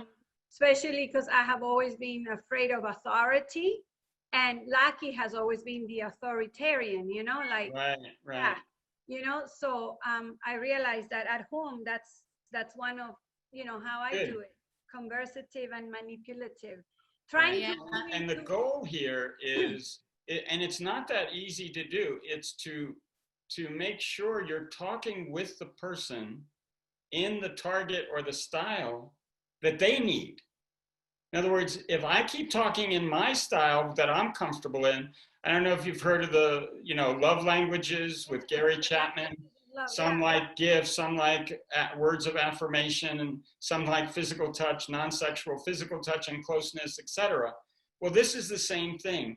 When I use my target, if I know my boss just wants the bottom line, then even though I tend to be chit-chatty, which is not who I am, but even though when I'm chit-chatty, I need to think about the conversation I'm going to have with my boss. And I've had a few of these where you just got to give them the bottom line or they're going to kick you out of their office.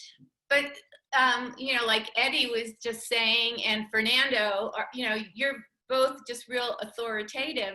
I would say to Alan, hey, honey, would you like to take out the garbage? No, I mean, if you're going to ask me, do I want to? No, I don't want to. No, I wouldn't like to take out the garbage. And instead of saying, honey, I need you to take out the garbage. I'll do it. Sure, no problem. So sometimes we end up in this place where we're really frustrated because we've chosen the wrong style. Yeah. So she you made a very good point, because for me, I don't want to know, do you think you can do this? Do you want to see this? Just tell me, hey, garbage, kids, trash, food. They don't think like that. No, and it drives me, honestly, it drives me insane. It drives me bonkers, because I'm like, where do I start and where do I end? That way I can get to rest, or we can all finish. Right, so you can tell her, I need you to be more authoritative with me, or even sometimes for us men, what I say is men don't need a 2x4, they need a telephone pole. You know, just tell us what you want and we're gonna do it. But if you go, well, you sort of wanna go with me to the store, or would you like to watch the game? I'd like to watch the game. Alan, it's funny, my wife is listening. Alan, I always tell Giovanna, tell me exactly what you want and tell me one thing at a time. Don't tell me even two things at a time. Very good. I can't handle it, you know? You know, I told it to my wife last night. She's like, are you busy? I'm like, yeah, I'm busy, but let me know what you want. I go to the grocery store now. We did this yesterday. I said, you need to text me exactly what you want, because she's a perfectionist. She wants every detail. I'm just glad I get to the grocery store, you know, and I pick up. But you go to the tissue, there's tissue, there's 100 different kinds of tissue. There are 5 different boxes. I just got the one that was least expensive. And she goes, that's not the one I wanted. I'm going, I got 2 of them and I still didn't get it right, you know. Or for example, in my case, I have had a difficult time learning to ask for help. So sometimes it would be like, sweetheart, can you please help me bring down this box? And the response is, does it have to be now? Yeah. So what I'm hearing is, uh-oh, I'm asking for too much. So yes, I want it now, but what I say is like, no, it could be whenever you want to bring it down, and then that's it, the communication. And then we forget. So it's better than that. That's what really happens, right, Giorgio? We really forget. I mean, that's it. We forgot. So what we now or never. And then 3 days later, I'm bringing down a box that is like 50 pounds. And he's like, how come you're not asking for help?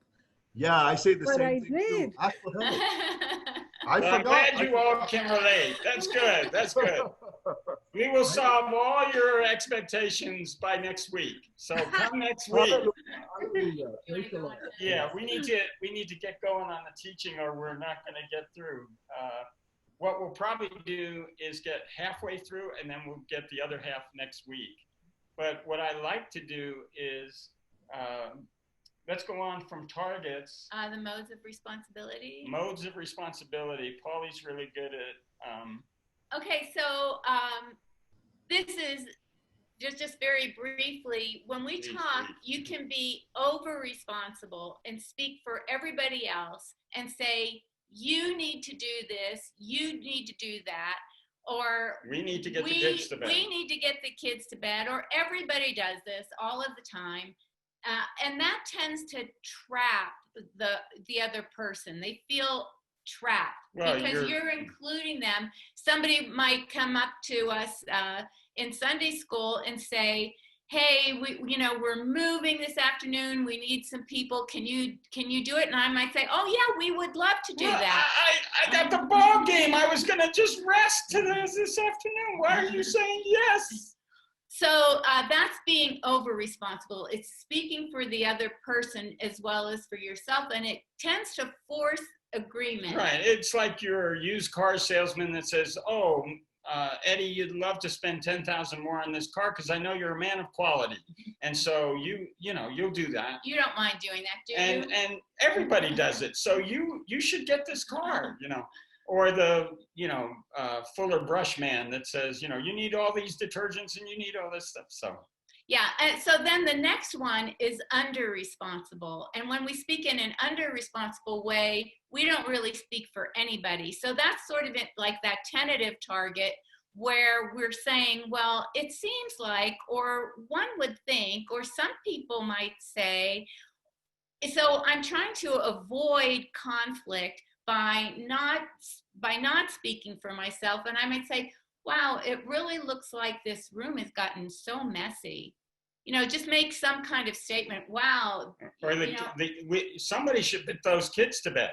Somebody. Yeah. Who's going to do it? You, me, Grandma? Yeah. I don't know. Yeah. It seems like the kids are watching a lot of TV. Oh, yeah. They're really watching a lot of TV. Sure does seem that way. And so by speaking in an under-responsible way, we're avoiding conflict by not being directive enough. And what our desire is, when we're trying to gain understanding with another person, is to be self-responsible. And this is so much harder than you might think it is, because a lot of people don't want to say, I think, I want. That was a hard one for me, to say what I want. I wasn't supposed to want anything. And when I was growing up, if I said I wanted something, my parents might say, oh, you don't need that, or you don't really want that, or that's not really. So they were being over responsible. She was trying to get out what she wanted. And it got to the point where, tell the story about the gymnastic team. Oh, yeah. So when I was in college and I was on the gymnastics team, going into my senior year, the team was voting for who would be the captain the following year. And it was between me and this other girl, and the other girl was a really, really good gymnast, and I was just sort of a so-so gymnast. And one of my friends said, so are you going to be captain? I said, well, I don't know. I think people should really vote for Judy. And he called me on that, and he said, you're like the fox and the grapes, that, the fox is jumping up and trying to get the grapes, and he can't reach the grapes, and he finally walks away and says, oh, I didn't want those grapes anyway.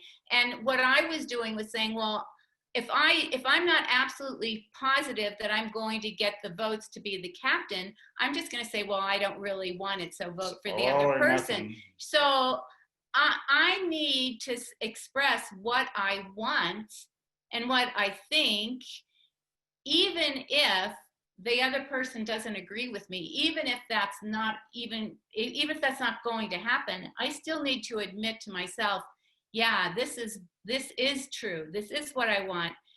One of the things that would happen early in our marriage was that Alan and I would leave social situations and I would feel disappointed and without knowing why. I don't know what's going on. She's sitting there in silence, moping, and I'm going, 21 questions. Yeah. So did I do something? Did I do something? It's always, I mean, I'm always the target. So did I do it? Or how are you feeling? Oh, fine. You don't look fine. And I just start going through all these questions, and finally she say, oh, I guess I was disappointed that Jerry and Pam, they're close friends, but I didn't get to talk to them. Yeah, I had an expectation that didn't get that I had not admitted was even an expectation to myself. And so when we left that situation, I was disappointed, but I didn't know why I was disappointed because I hadn't admitted that I wanted something that didn't happen. It sounds really complicated, but. And her life is very complicated. So let's get to the Communistar. Was there a question? No, I'm saying that's us. That's me, Giorgio, and I just want to apologize to Giorgio because I do this so often to him, and he tries. I mean, I've often said that we're together because he's the one who humbles himself and says, "Let's talk about it. Let's continue. And sometimes I'm like, that's why he's in the marriage with you. Sometimes what's wrong? Nothing. Yeah, and so the important thing, we will always have conflict. I mean, there's not anybody who has a good relationship that doesn't have conflict. If we don't have conflict, then one of us isn't needed in the relationship, basically. And so it's how we deal with the conflict. And what we believe, you may have a great way to deal with conflict resolution, but for us, this has been a very helpful tool. It's not going to solve all your problems, but it'll solve many of them. And if two people are not talking, then there's going to be a problem. But as long as you're still talking, you're going to be able to resolve eventually. So the Communistar, this is attitude plus skills equals understanding. Your good attitude will help do these skills, and you will have understanding. If you come into it with a bad attitude, it ain't gonna work. There's one issue in the middle, and so let me go around the star. Feelings, what's another word? Somebody give me another word for feeling. Emotions? Yeah, I do this so you don't fall asleep. Okay, so feeling or emotions, this is I'm happy, sad, glad, mad. In our workbook, we have a whole like 50 faces that show different emotions. At least my wife used to say, you have two emotions, happy and angry. And I didn't know, I was just a emotional person, but we do have lots of emotions. We just sometimes can't get them out. That's why we give you a little page that tells you about those. Want. What's another word for my wants? Somebody who hasn't spoken. I want. What's another word for want? Desire. Yeah, my desire, or one of the things I'd like to write a book about is great expectations, or the not so great expectations. Because I want, I desire, or I have an expectation of a certain way you're going to behave or what you're going to do. When we're engaged or when we're first dating, it's a fun game. Oh, you like vanilla ice cream. I like vanilla ice cream. Oh, we're so alike. And everything is alike. And we're just so happy. And then we get married and we go, I can't believe you keep joking like that. That hurts my feelings. And then we go, the very thing that we loved is the very thing that we can't stand about them. And so, at any rate. Well, I want to say one other thing, another word for it that belongs in that want category is intentions. Oh, yeah. And our son Josh would always say, "Oh, I was just about to do that. I was just about to pick up my I room." was just going to do that. It's like I intend to do that, but I haven't done that. I want to do that, but I haven't done it yet. And for Pauly, it's I intended to get dinner on the table. It's just 6 o'clock and there's nothing going on. And now I go, I use my star and I say, honey, I see the clock. I see it's 5 o'clock. I don't see any movement. I am wondering, are we going to have dinner tonight? And she gets out, she's an editor and she's writing, and once she gets in the zone, I don't think anything can get her out of it. But I touch her and go, is there any possibility for that you're gonna cook dinner? And she goes, oh, I was just going to do that. And so I say, I don't care if we don't have it. Or if you want me to do it, I just don't see anything on your forehead that says, dinner. I haven't thought about dinner in 3 hours, So getting out your wants, and this is where it's a listening tool as well as a speaking tool. Because if somebody is quiet, you can say, honey, I heard what you did. I heard what you thought, but I don't know what you want. Could you please tell me what you want right now? And, if they want to be silent forever, they can be silent forever, but usually at some point they can give you input. Well, and this was something that was difficult for Alan, is that I would have conflicting wants. I want to get out the door to church and I want to do the laundry right now. And I'm going, those two don't mix. Yeah. I want you to be happy, and I want to be on time to get to church, but I also don't want to come home to this big pile of laundry. So I want to get it into the clothes dryer before we leave. So, I want you to be happy, but I want me to be happy too. And right. I don't they want can't you to occupy be the same time right now. So what I've had to do in order to help that is I will start a half hour early for what I want, because I know my wife. And if I say, are you ready in 10 minutes? It will definitely be 20 or 30 most of the time. And that way I lower my expectation, or I put a buffer so that I don't get upset. So we'll talk more about that. Oh, we got to get back to the diagram. The next Sorry, point on Gigi. the star, Gigi, sorry. So after want, we need to get the diagram. Sorry, and then you can do what you need to do. Sorry, So I was acknowledging Giorgio that's what I do all the time in apologize. Oh, and that's sweet. That's sweet. Oh my goodness. Half of getting a problem solved is defining it. So you're doing a good job. And I'd encourage all of you, if you become aware of something that we're talking about, it's okay to tell your partner, I'm guilty, because that's humbling myself.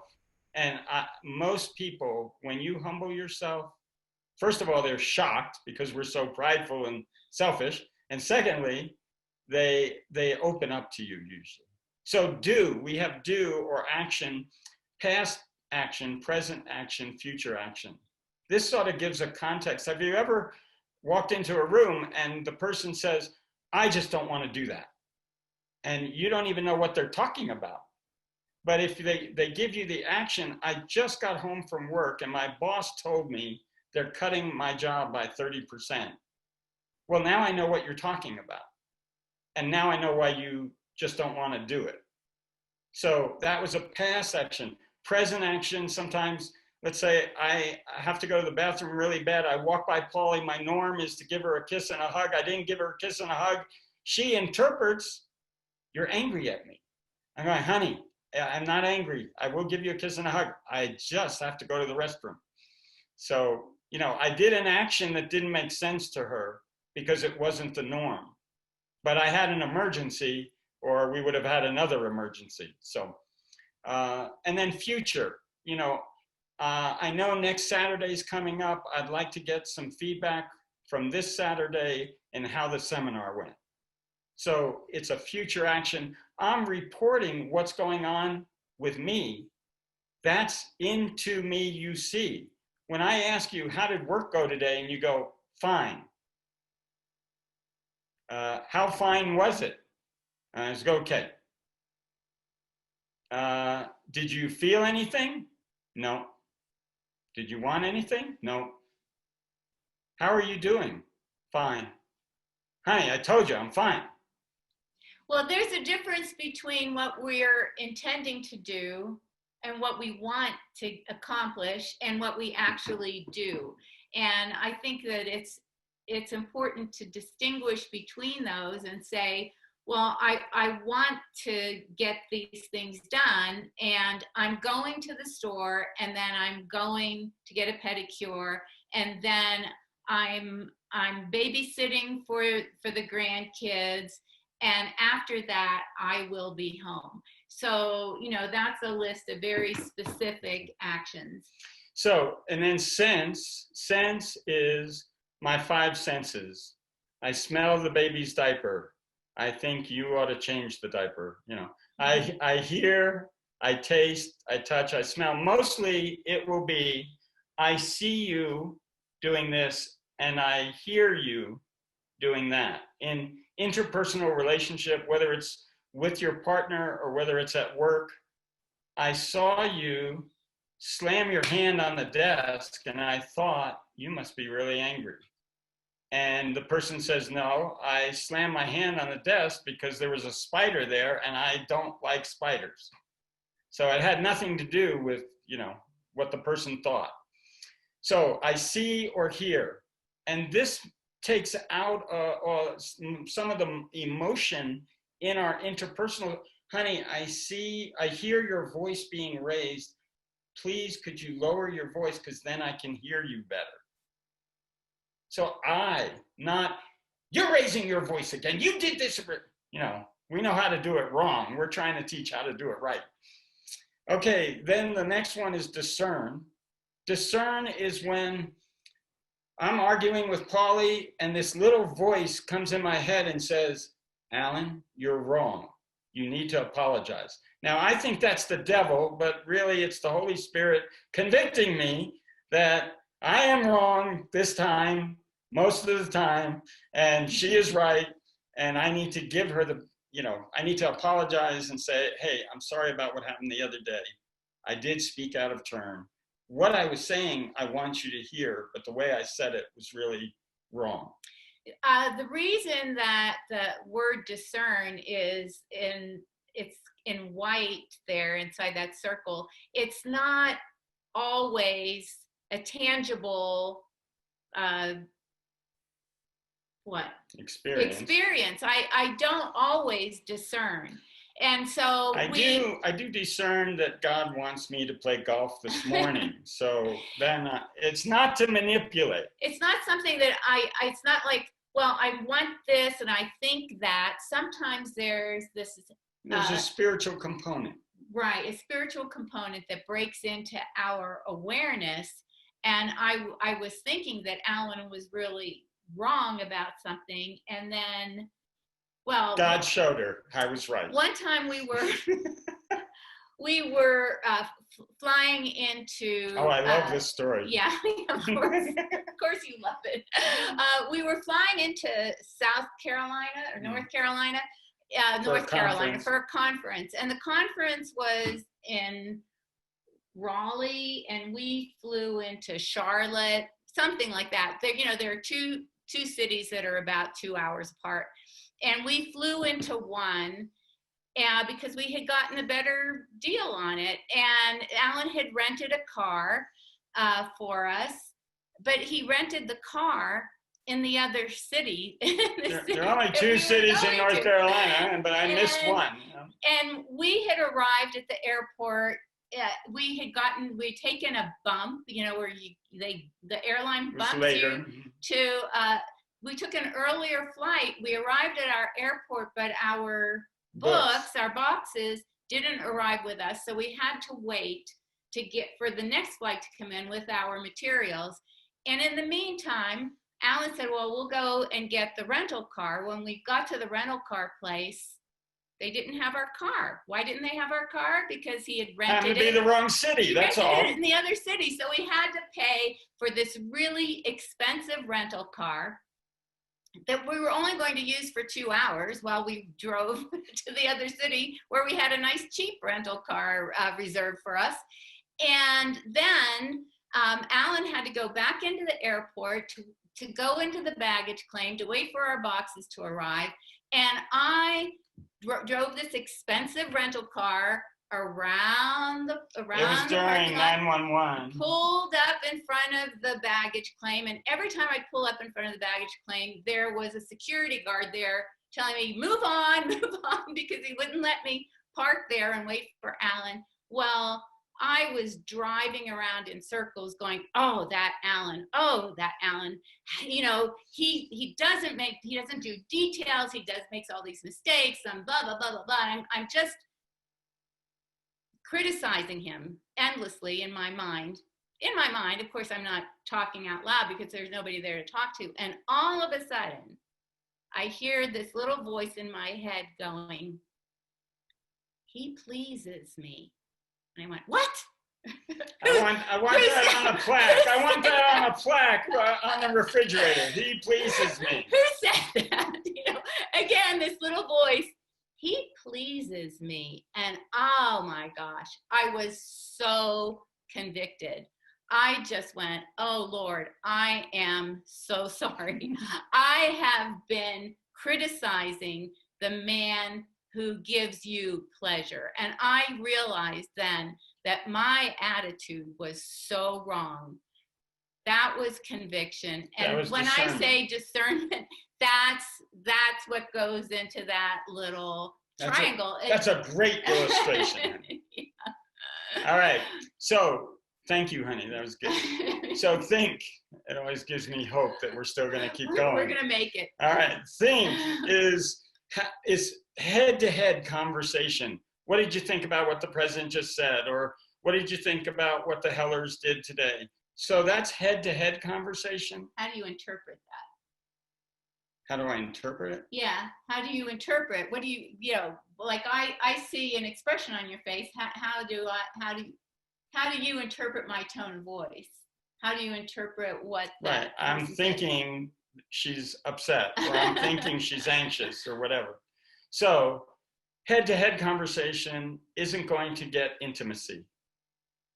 You think right now about a person that has had a lot of impact on your life.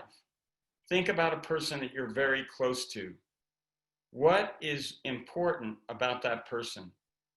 What have they done for you? They've listened to you. They've heard you. They accept you in spite of your mistakes, which is, just what Pauly was talking about. I am not a detail person. But when I'm focused on what I'm doing and my gifting, I'm fine. But right now, I was making her angry. So think, feel, want, do. The most important part about this course is actually you trying it. And so what I'd like to do is get a couple of volunteers who are brave. Could be the extroverts at first, but maybe the introverts at some point might come into it. But what I'd like you to do is I'll just model a specific star, and you tell me if I hit each point. The whole point, it's a star, so you don't have to go around in a circle, clockwise. When I first learned it, it helped me just because it's a new skill. It helped me to go clockwise, but I might hear something. I might feel something. I might want something first. So I'm going to model it and then see if you can tell me what I did. So a week ago, we're staying in a rental up in Flagstaff, and the dog has to stay home when we go to a small group meeting to listen to a service that's going on Sunday. But we found out a month ago that when we leave the dog and both Pauly and I leave the room, he used to have another dog that would calm him, but that dog died. So he's alone. And so he gets separation anxiety and starts barking. And we got a note from, a lovely note after 3 hours of him barking from one of our neighbors saying, I am going to call the police if that dog doesn't stop barking, your tired neighbor. They didn't even tell us who they were so we could apologize. So we still don't know. But so we had this meeting. Paulie was very anxious that the dog was barking while we were at the meeting. I came home, I said, I put the dog's bedding down in our room. I closed the window. I turned on the fan, and I'm hoping that he wouldn't have barked this whole time. So we came back from the meeting, and she said, I know he's been barking all the time. I said, hold on. I'm going to stop at the edge of the driveway, and I'm going to walk and see if he's barking.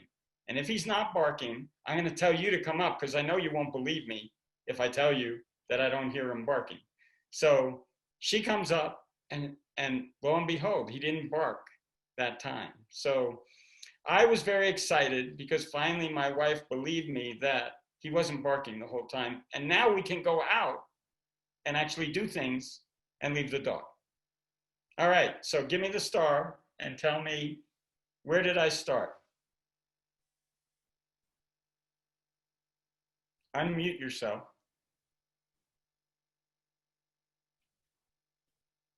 Not all at once, it's very confusing. This isn't a right or wrong test. Just where did you hear me? Where did I start about the dog? Or a few weeks ago, that was past action. A few weeks ago, we went to a meeting, and what did the dog do? Bark. He barked. What's that on the star? Past. A sense. I heard him. Oh, he was barking. It was his action, but I heard him barking. Okay, the next one. We went out to a group. Maybe I can do it for Okay. you. Okay, so I heard that you felt anxious that while we were gone, the dog was barking. Yeah, I felt anxious because you were anxious. You felt me. You reported my feelings that I was feeling anxious. Yeah. You wanted to show. I wanted to show you that he wasn't barking. You wanted to show me that the dog wasn't barking. We left. There were a lot of actions. So we lots of left, actions. We went to the meeting. I put the dog stuff You in put the dog. Yeah. So there were a lot of actions. You were good with the actions. You also another do was that you parked the car at the driveway. In the driveway, and when we came back, the first time you saw that a neighbor had left a note for us, and then you parked the car in the driveway, and when you came back, you heard that he wasn't barking. Right. He was quiet. not barking. So I thought, I'm going to get you to come and be with me so you can hear him not barking. So you don't have to worry when we go away to a meeting. Right. All right. That may be been a little long. I also heard your expectation that you wanted, you were expecting her not to believe you. Yes, because she hadn't believed me before when she said, oh no, he's drinking a lot of water, so he must have barked the whole time. It's true. Well, it's true. All right. We're not going to resolve all these in 10 minutes here. So. And you also felt, because you were happy he wasn't barking again. Exactly. I was really happy because that gives us freedom to do other things. So all I'm saying is, you didn't know any of this before I gave you my star. Because I'm giving you each part of the star, do you have a picture of what happened with the dog and Paulie, our expectations? There's a lot that you know about us in that particular situation that you wouldn't. I could have just said, yeah, we had the dog and he was barking. That doesn't give you much. And with a partner or with somebody you're trying to communicate with at work or your roommate or whatever, or parent or teacher, If you give most of the parts of the star, you're going to be understood. If you don't, you probably won't. And so the goal is to try and reveal what's inside of you so the person you're talking to can understand what you're talking about. Does that make sense? I don't want to go too far. Okay, I'm going to go one time as simply as possible around my star with something else concerning the dog. So follow along, yeah, because follow along and it see. helps you internalize it when you're following and not just going, oh, they're really good at it, you know. So in a couple of weeks, we need to move from this unit into another unit where we're going to stay for a week before we go home. And I know that we cannot have the dog in that other unit. So Wait a minute. What is I know? What part of the star? I know. I think. She thinks. Yeah. Yeah. It's just helping us realize what we're doing. Go on. Yeah. Well, actually, I know that because I heard you tell me that Tom said that we couldn't have pets in the other unit. So she heard. What's that? Sense. Yeah. Yeah, that's a sense. So I think that we need to take the dog back home, right, to our house in Phoenix, and but I don't want to make that drive down and back, and the 2-hour drive that ends up being 4 hours. That ends up being 4 hours, but I also think I know that the dog needs to get home, and So I'm I want you to make that drive without me. I don't want to. Okay. I don't want to do that. So she wants what?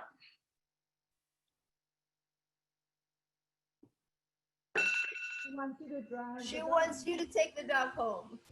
Right. Expectation. Right. So maybe I disagree, maybe I don't agree. Did I listen to her? Yes.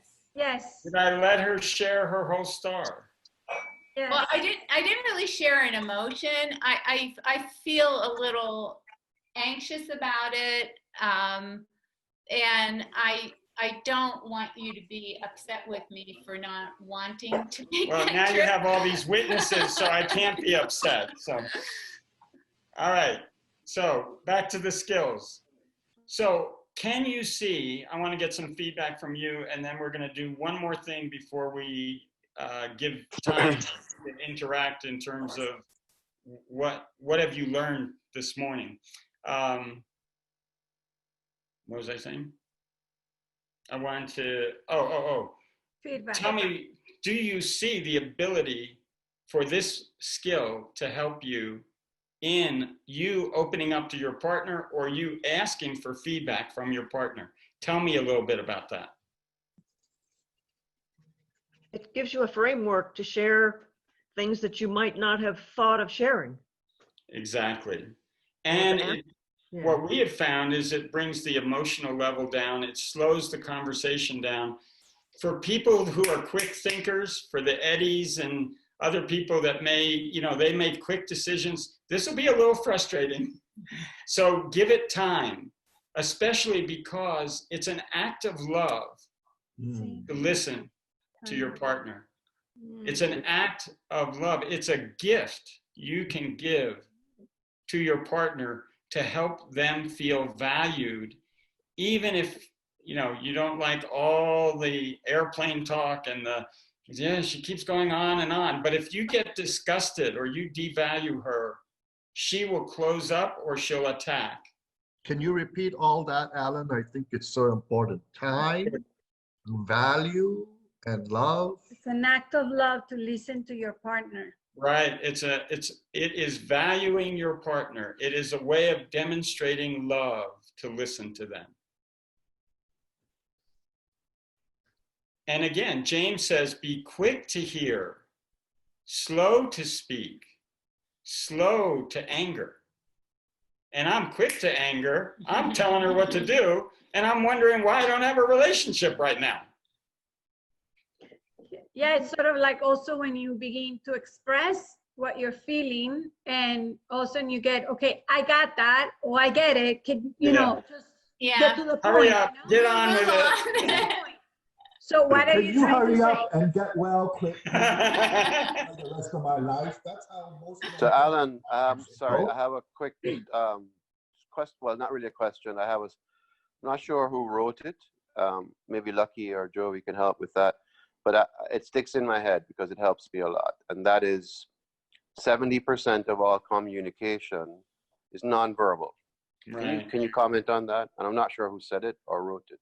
Yeah, I mean, it's a research project that it's really almost a little bit more. It's maybe like 80% is nonverbal.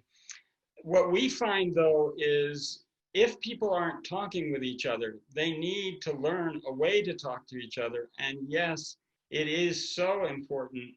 And we'll go over this next week, you know, the hands folded with a frown, you know, pushing back from somebody in, you know, in Italy or Mexico, you're going to be nose to nose. In America, we usually want about 2 feet of space between us. 6 feet now. 6 feet now. Yeah, with with the mask, right? So it's body language is definitely very important. Thank you. Yeah, and that's the reason why we have sense as part of that star, Lucky, because we It wasn't are. Lucky, it was Prem. So it's Prem. We just look alike. Because we are reading each other's facial expressions. We're reading each other's tone of voice. We are hearing a certain intonation. We're hearing volume. We're looking at the eyes furrowed. We're looking at the arms crossed. And I say to Alan, now you're mad. And he'll go, I'm not mad. And so what data do I have to tell him that he's mad? Well, I hear your voice getting louder. I see your jaw is clenched.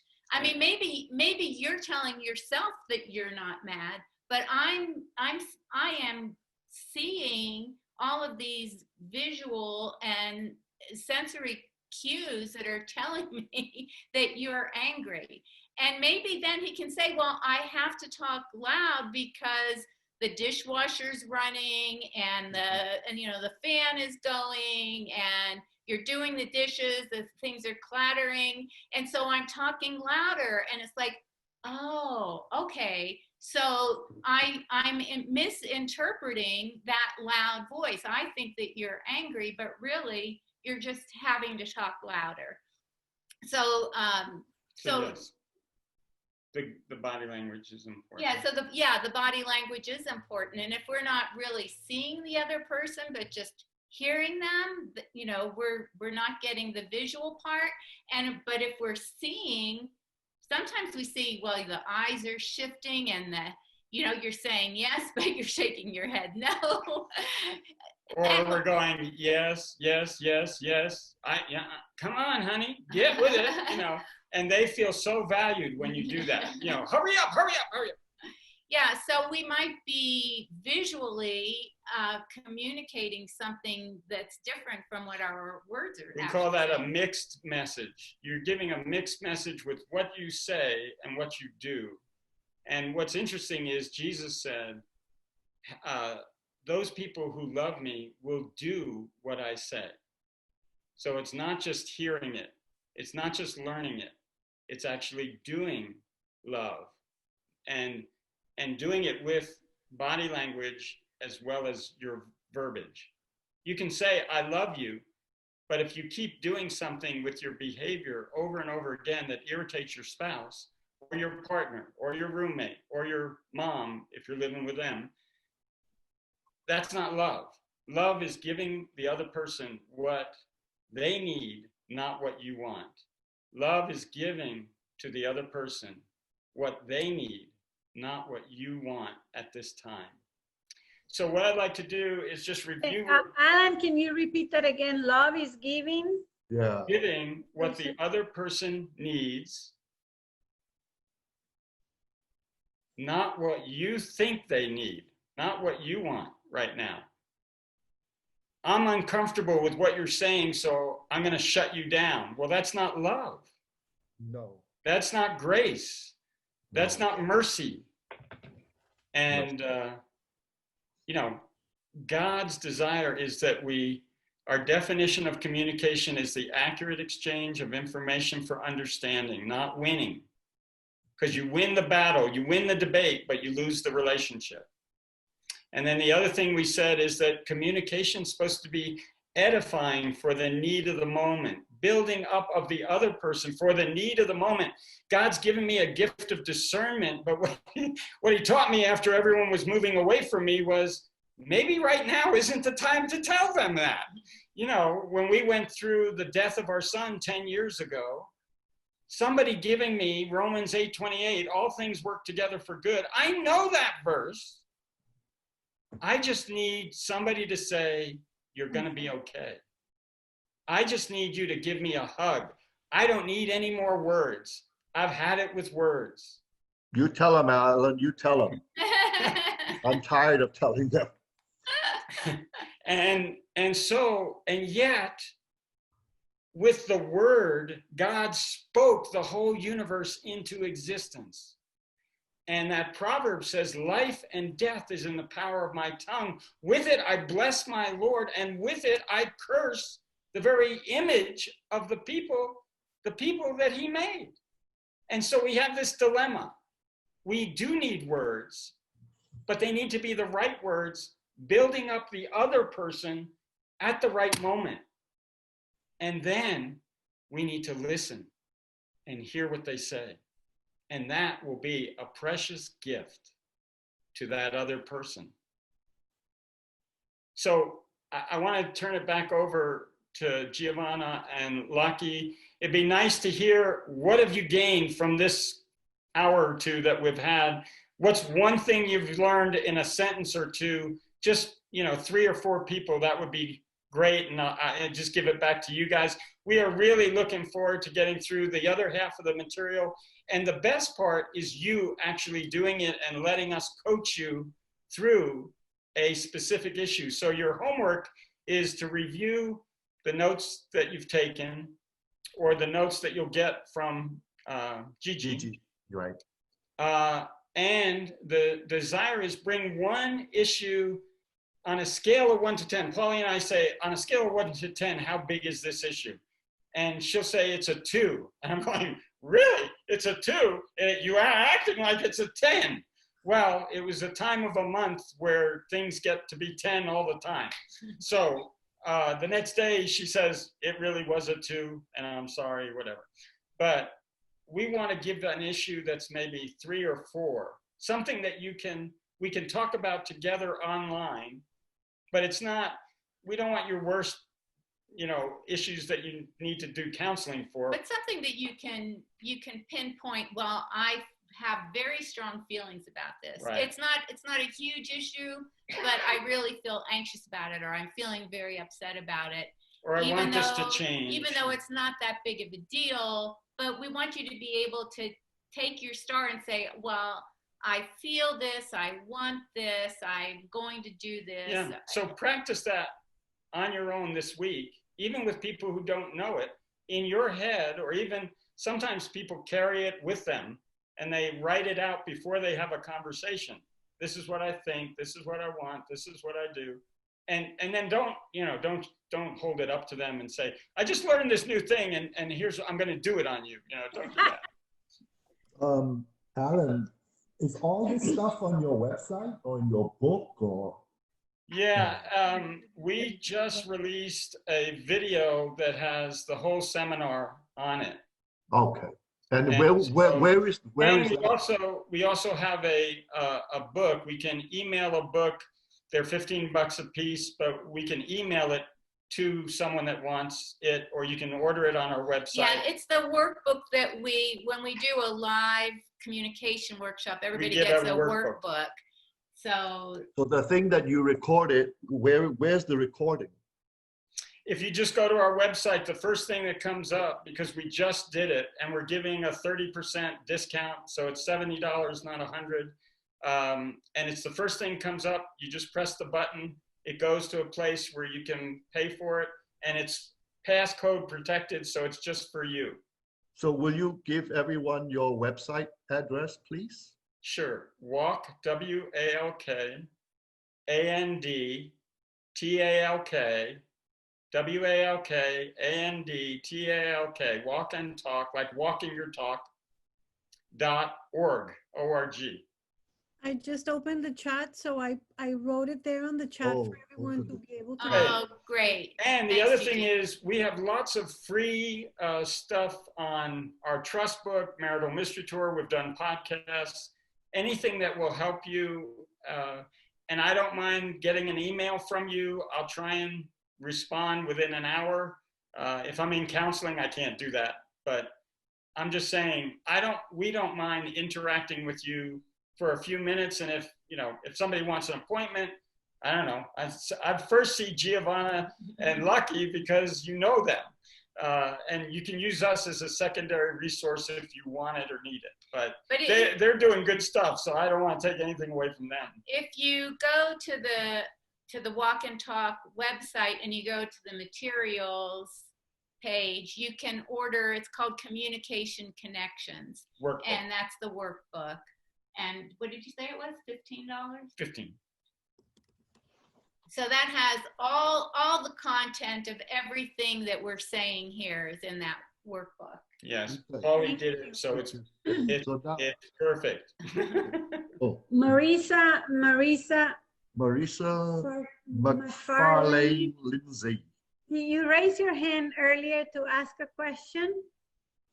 Yes, it was just about how they were speaking, and I about how the purpose and communication and everything.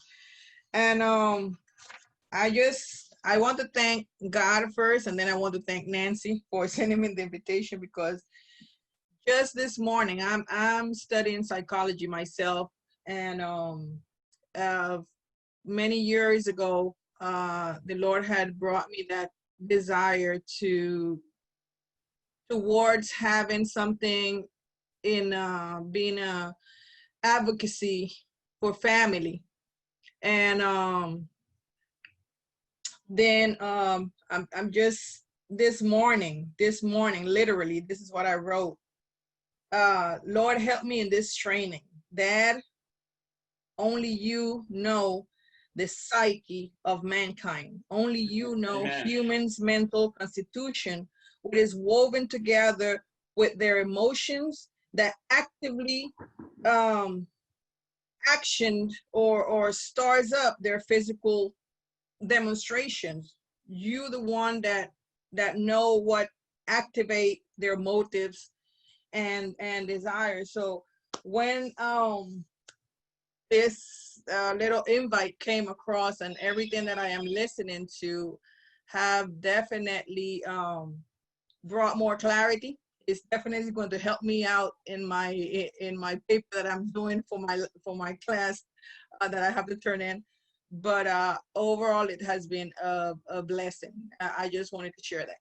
Thank you. Thank you, Marisa. Thank you. Okay. So you had said that you asked that if somebody wanted to say something that what they learn in one sentence or. Yeah, that would really help. Whenever you give feedback about what you've just learned, it cements it in your brain. So that's why we like to do that. So 2 or 3 of you just give, the one thing I learned today was, just like she just did, but shorter. Carolina? I learned today that the purpose to better my relationship is to give my star and to look for Paco's star. Perfect. That's it. And then try it this week and see if it works. Then we'll get all the problems that you end up having with it next week. Sounds like a plan. I love the way you put things together, Carolina. I have missed you in the classes and the groups.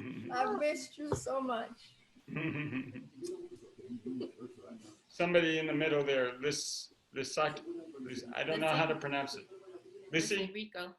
Lissy. Hi, thank you. Thank you so much. I wrote this down. I wrote a lot down, but this one was just, I felt for me. As long as you're both talking, things will eventually get resolved. And I learned that I can't shut down and I have to humble myself and become vulnerable enough to say, hey, you know what? That hurt. Hey, you know what? I wish this would have been said differently, but I have to keep talking. And if I'm dealing with somebody that's not talking, then I have to accept that, but I have to continue talking, hope and trust that God eventually is going to make him talk. Right. So thank you. Yeah, and you may need to find either someone like Giovanna or Lucky or a close friend that's skilled at helping people talk. Sometimes you need an objective party to let the other person feel like, okay, that, you know, she's not going to keep silent, or she's going to be able to talk, and I'll be able to talk as well. So that's great. Great observation. And that's truly what these skills are about. Somebody else. One thing I learned today was, I want to share, love is giving what the other person needs and not what I want to do for them or give to them in response to their need. 1 Corinthians 13 says, love is patient, love is kind. It never rejoices in the wrong, but always rejoices in the right. Love, faith, hope, these three, but the greatest of these is love. And listening is giving love. Thank you. Somebody else. Anna wanted to say something. Me, Anna, right? Yep. Okay. So getting back to my original problem that I brought to the table is that I'm guessing that maybe I didn't share enough of the star to gain understanding and acknowledgement. So that was absolutely fantastic. And then clearly the modes are really speaking to me. So that's going to be my awareness for the week. Yeah, so matching your thank you so target. much. Yeah, matching your target with the person. Yeah, that's what I meant. The Yeah. target. No, Yes. that's good. No, what you're saying, I got what you're saying. Yeah. So thank That's you. terrific. Yeah. See how it works this week. My desire, again, is to help people do the word of God. You know, Jesus came to be a person that acted out all the attributes of God in human form. Mm-hmm. And it's not us trying to make this happen. It's letting God in us show us how to do this. And it is a supernatural work to change somebody's attitude. And I think somebody was talking about a year ago, I would never have thought, you know, somebody would be doing this. That's God's work. And God is not a God of confusion, but of peace. God is a God of unity. I have never seen the Father, Son, and Holy Spirit have an argument. I've never heard of that. I can't read the writing. Can I ask a quick question? Sure. I also, I'm from a Jewish background, and I consider myself Jewish. However, Lucky and Giovanna have changed my life and how I deal with my family. Do you have anywhere written about your travels from Judaism to Christianity or anything like that? If you will text or email us and ask us for that, we will give you more than you want. All right, I appreciate that. Thank you very much. But it is, you know, it's different for us who know that our family is going to reject what we are saying. We were fortunate that our family accepted us even though they didn't like what we said. And we had to deal with a lot of things along the road to try and communicate that we love them, but we just don't believe some of the things that they believe. Like one time my dad gave me a palm reading book that he had invested in.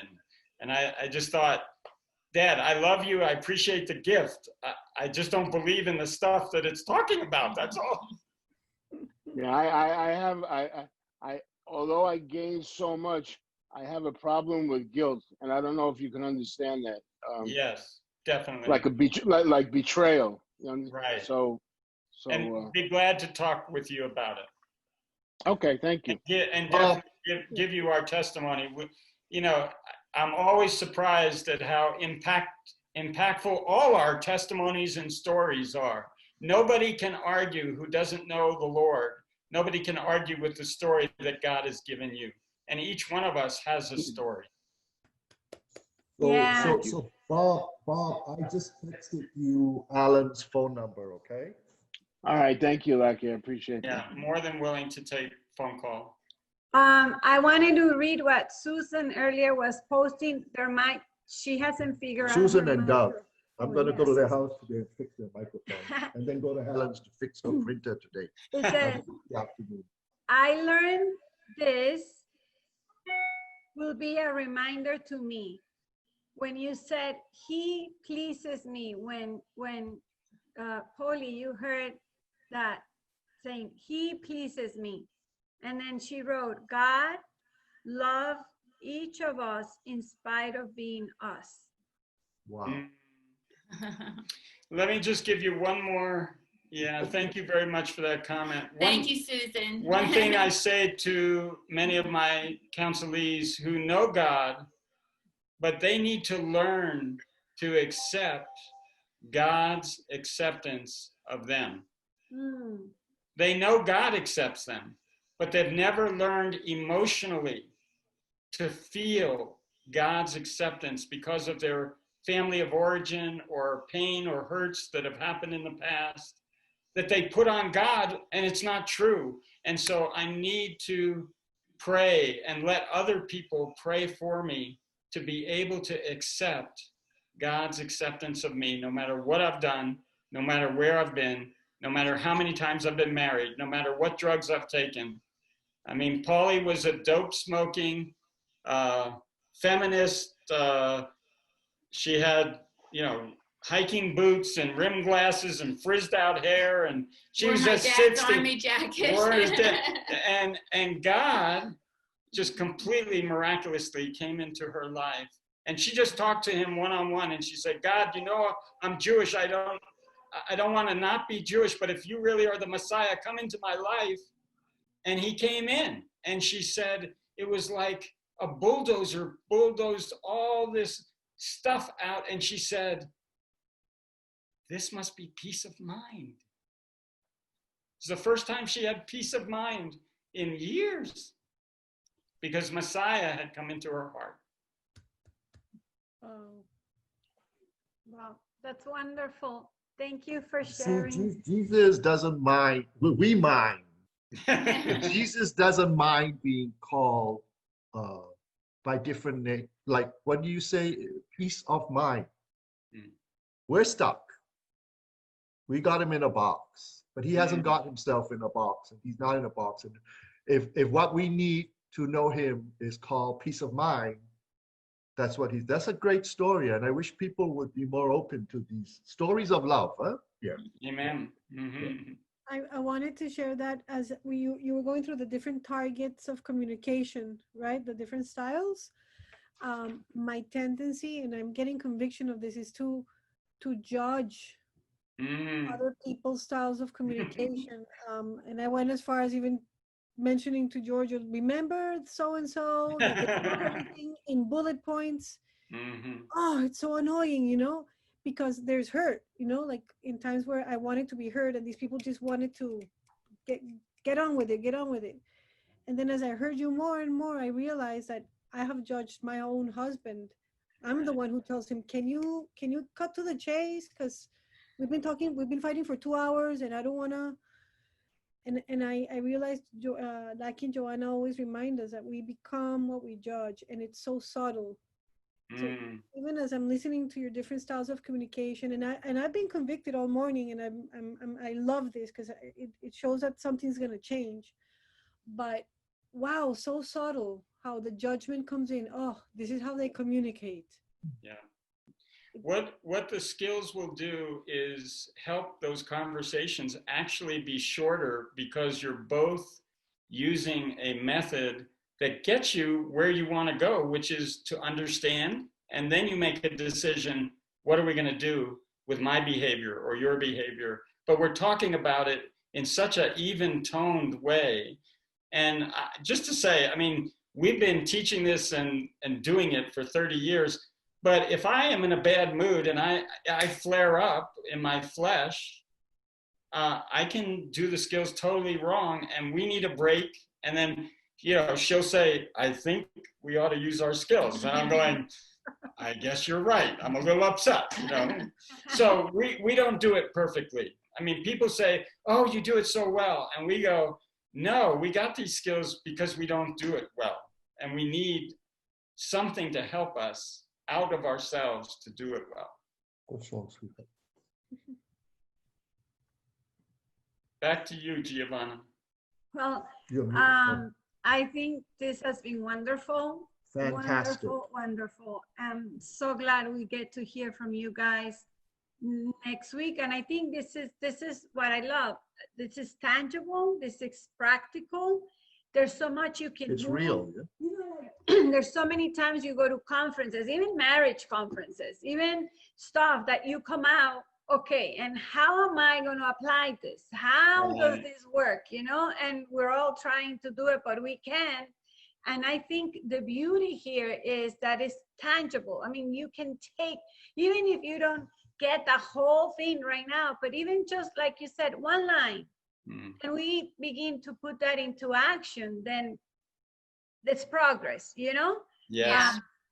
And I think there was not just one, I mean, there was so much, you know?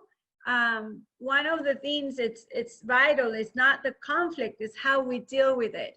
And I tell people all the time, because people want this magic pill that all of a sudden solves their life and problems, and there's never going to be an argument again. And I always say there's always going to be conflict.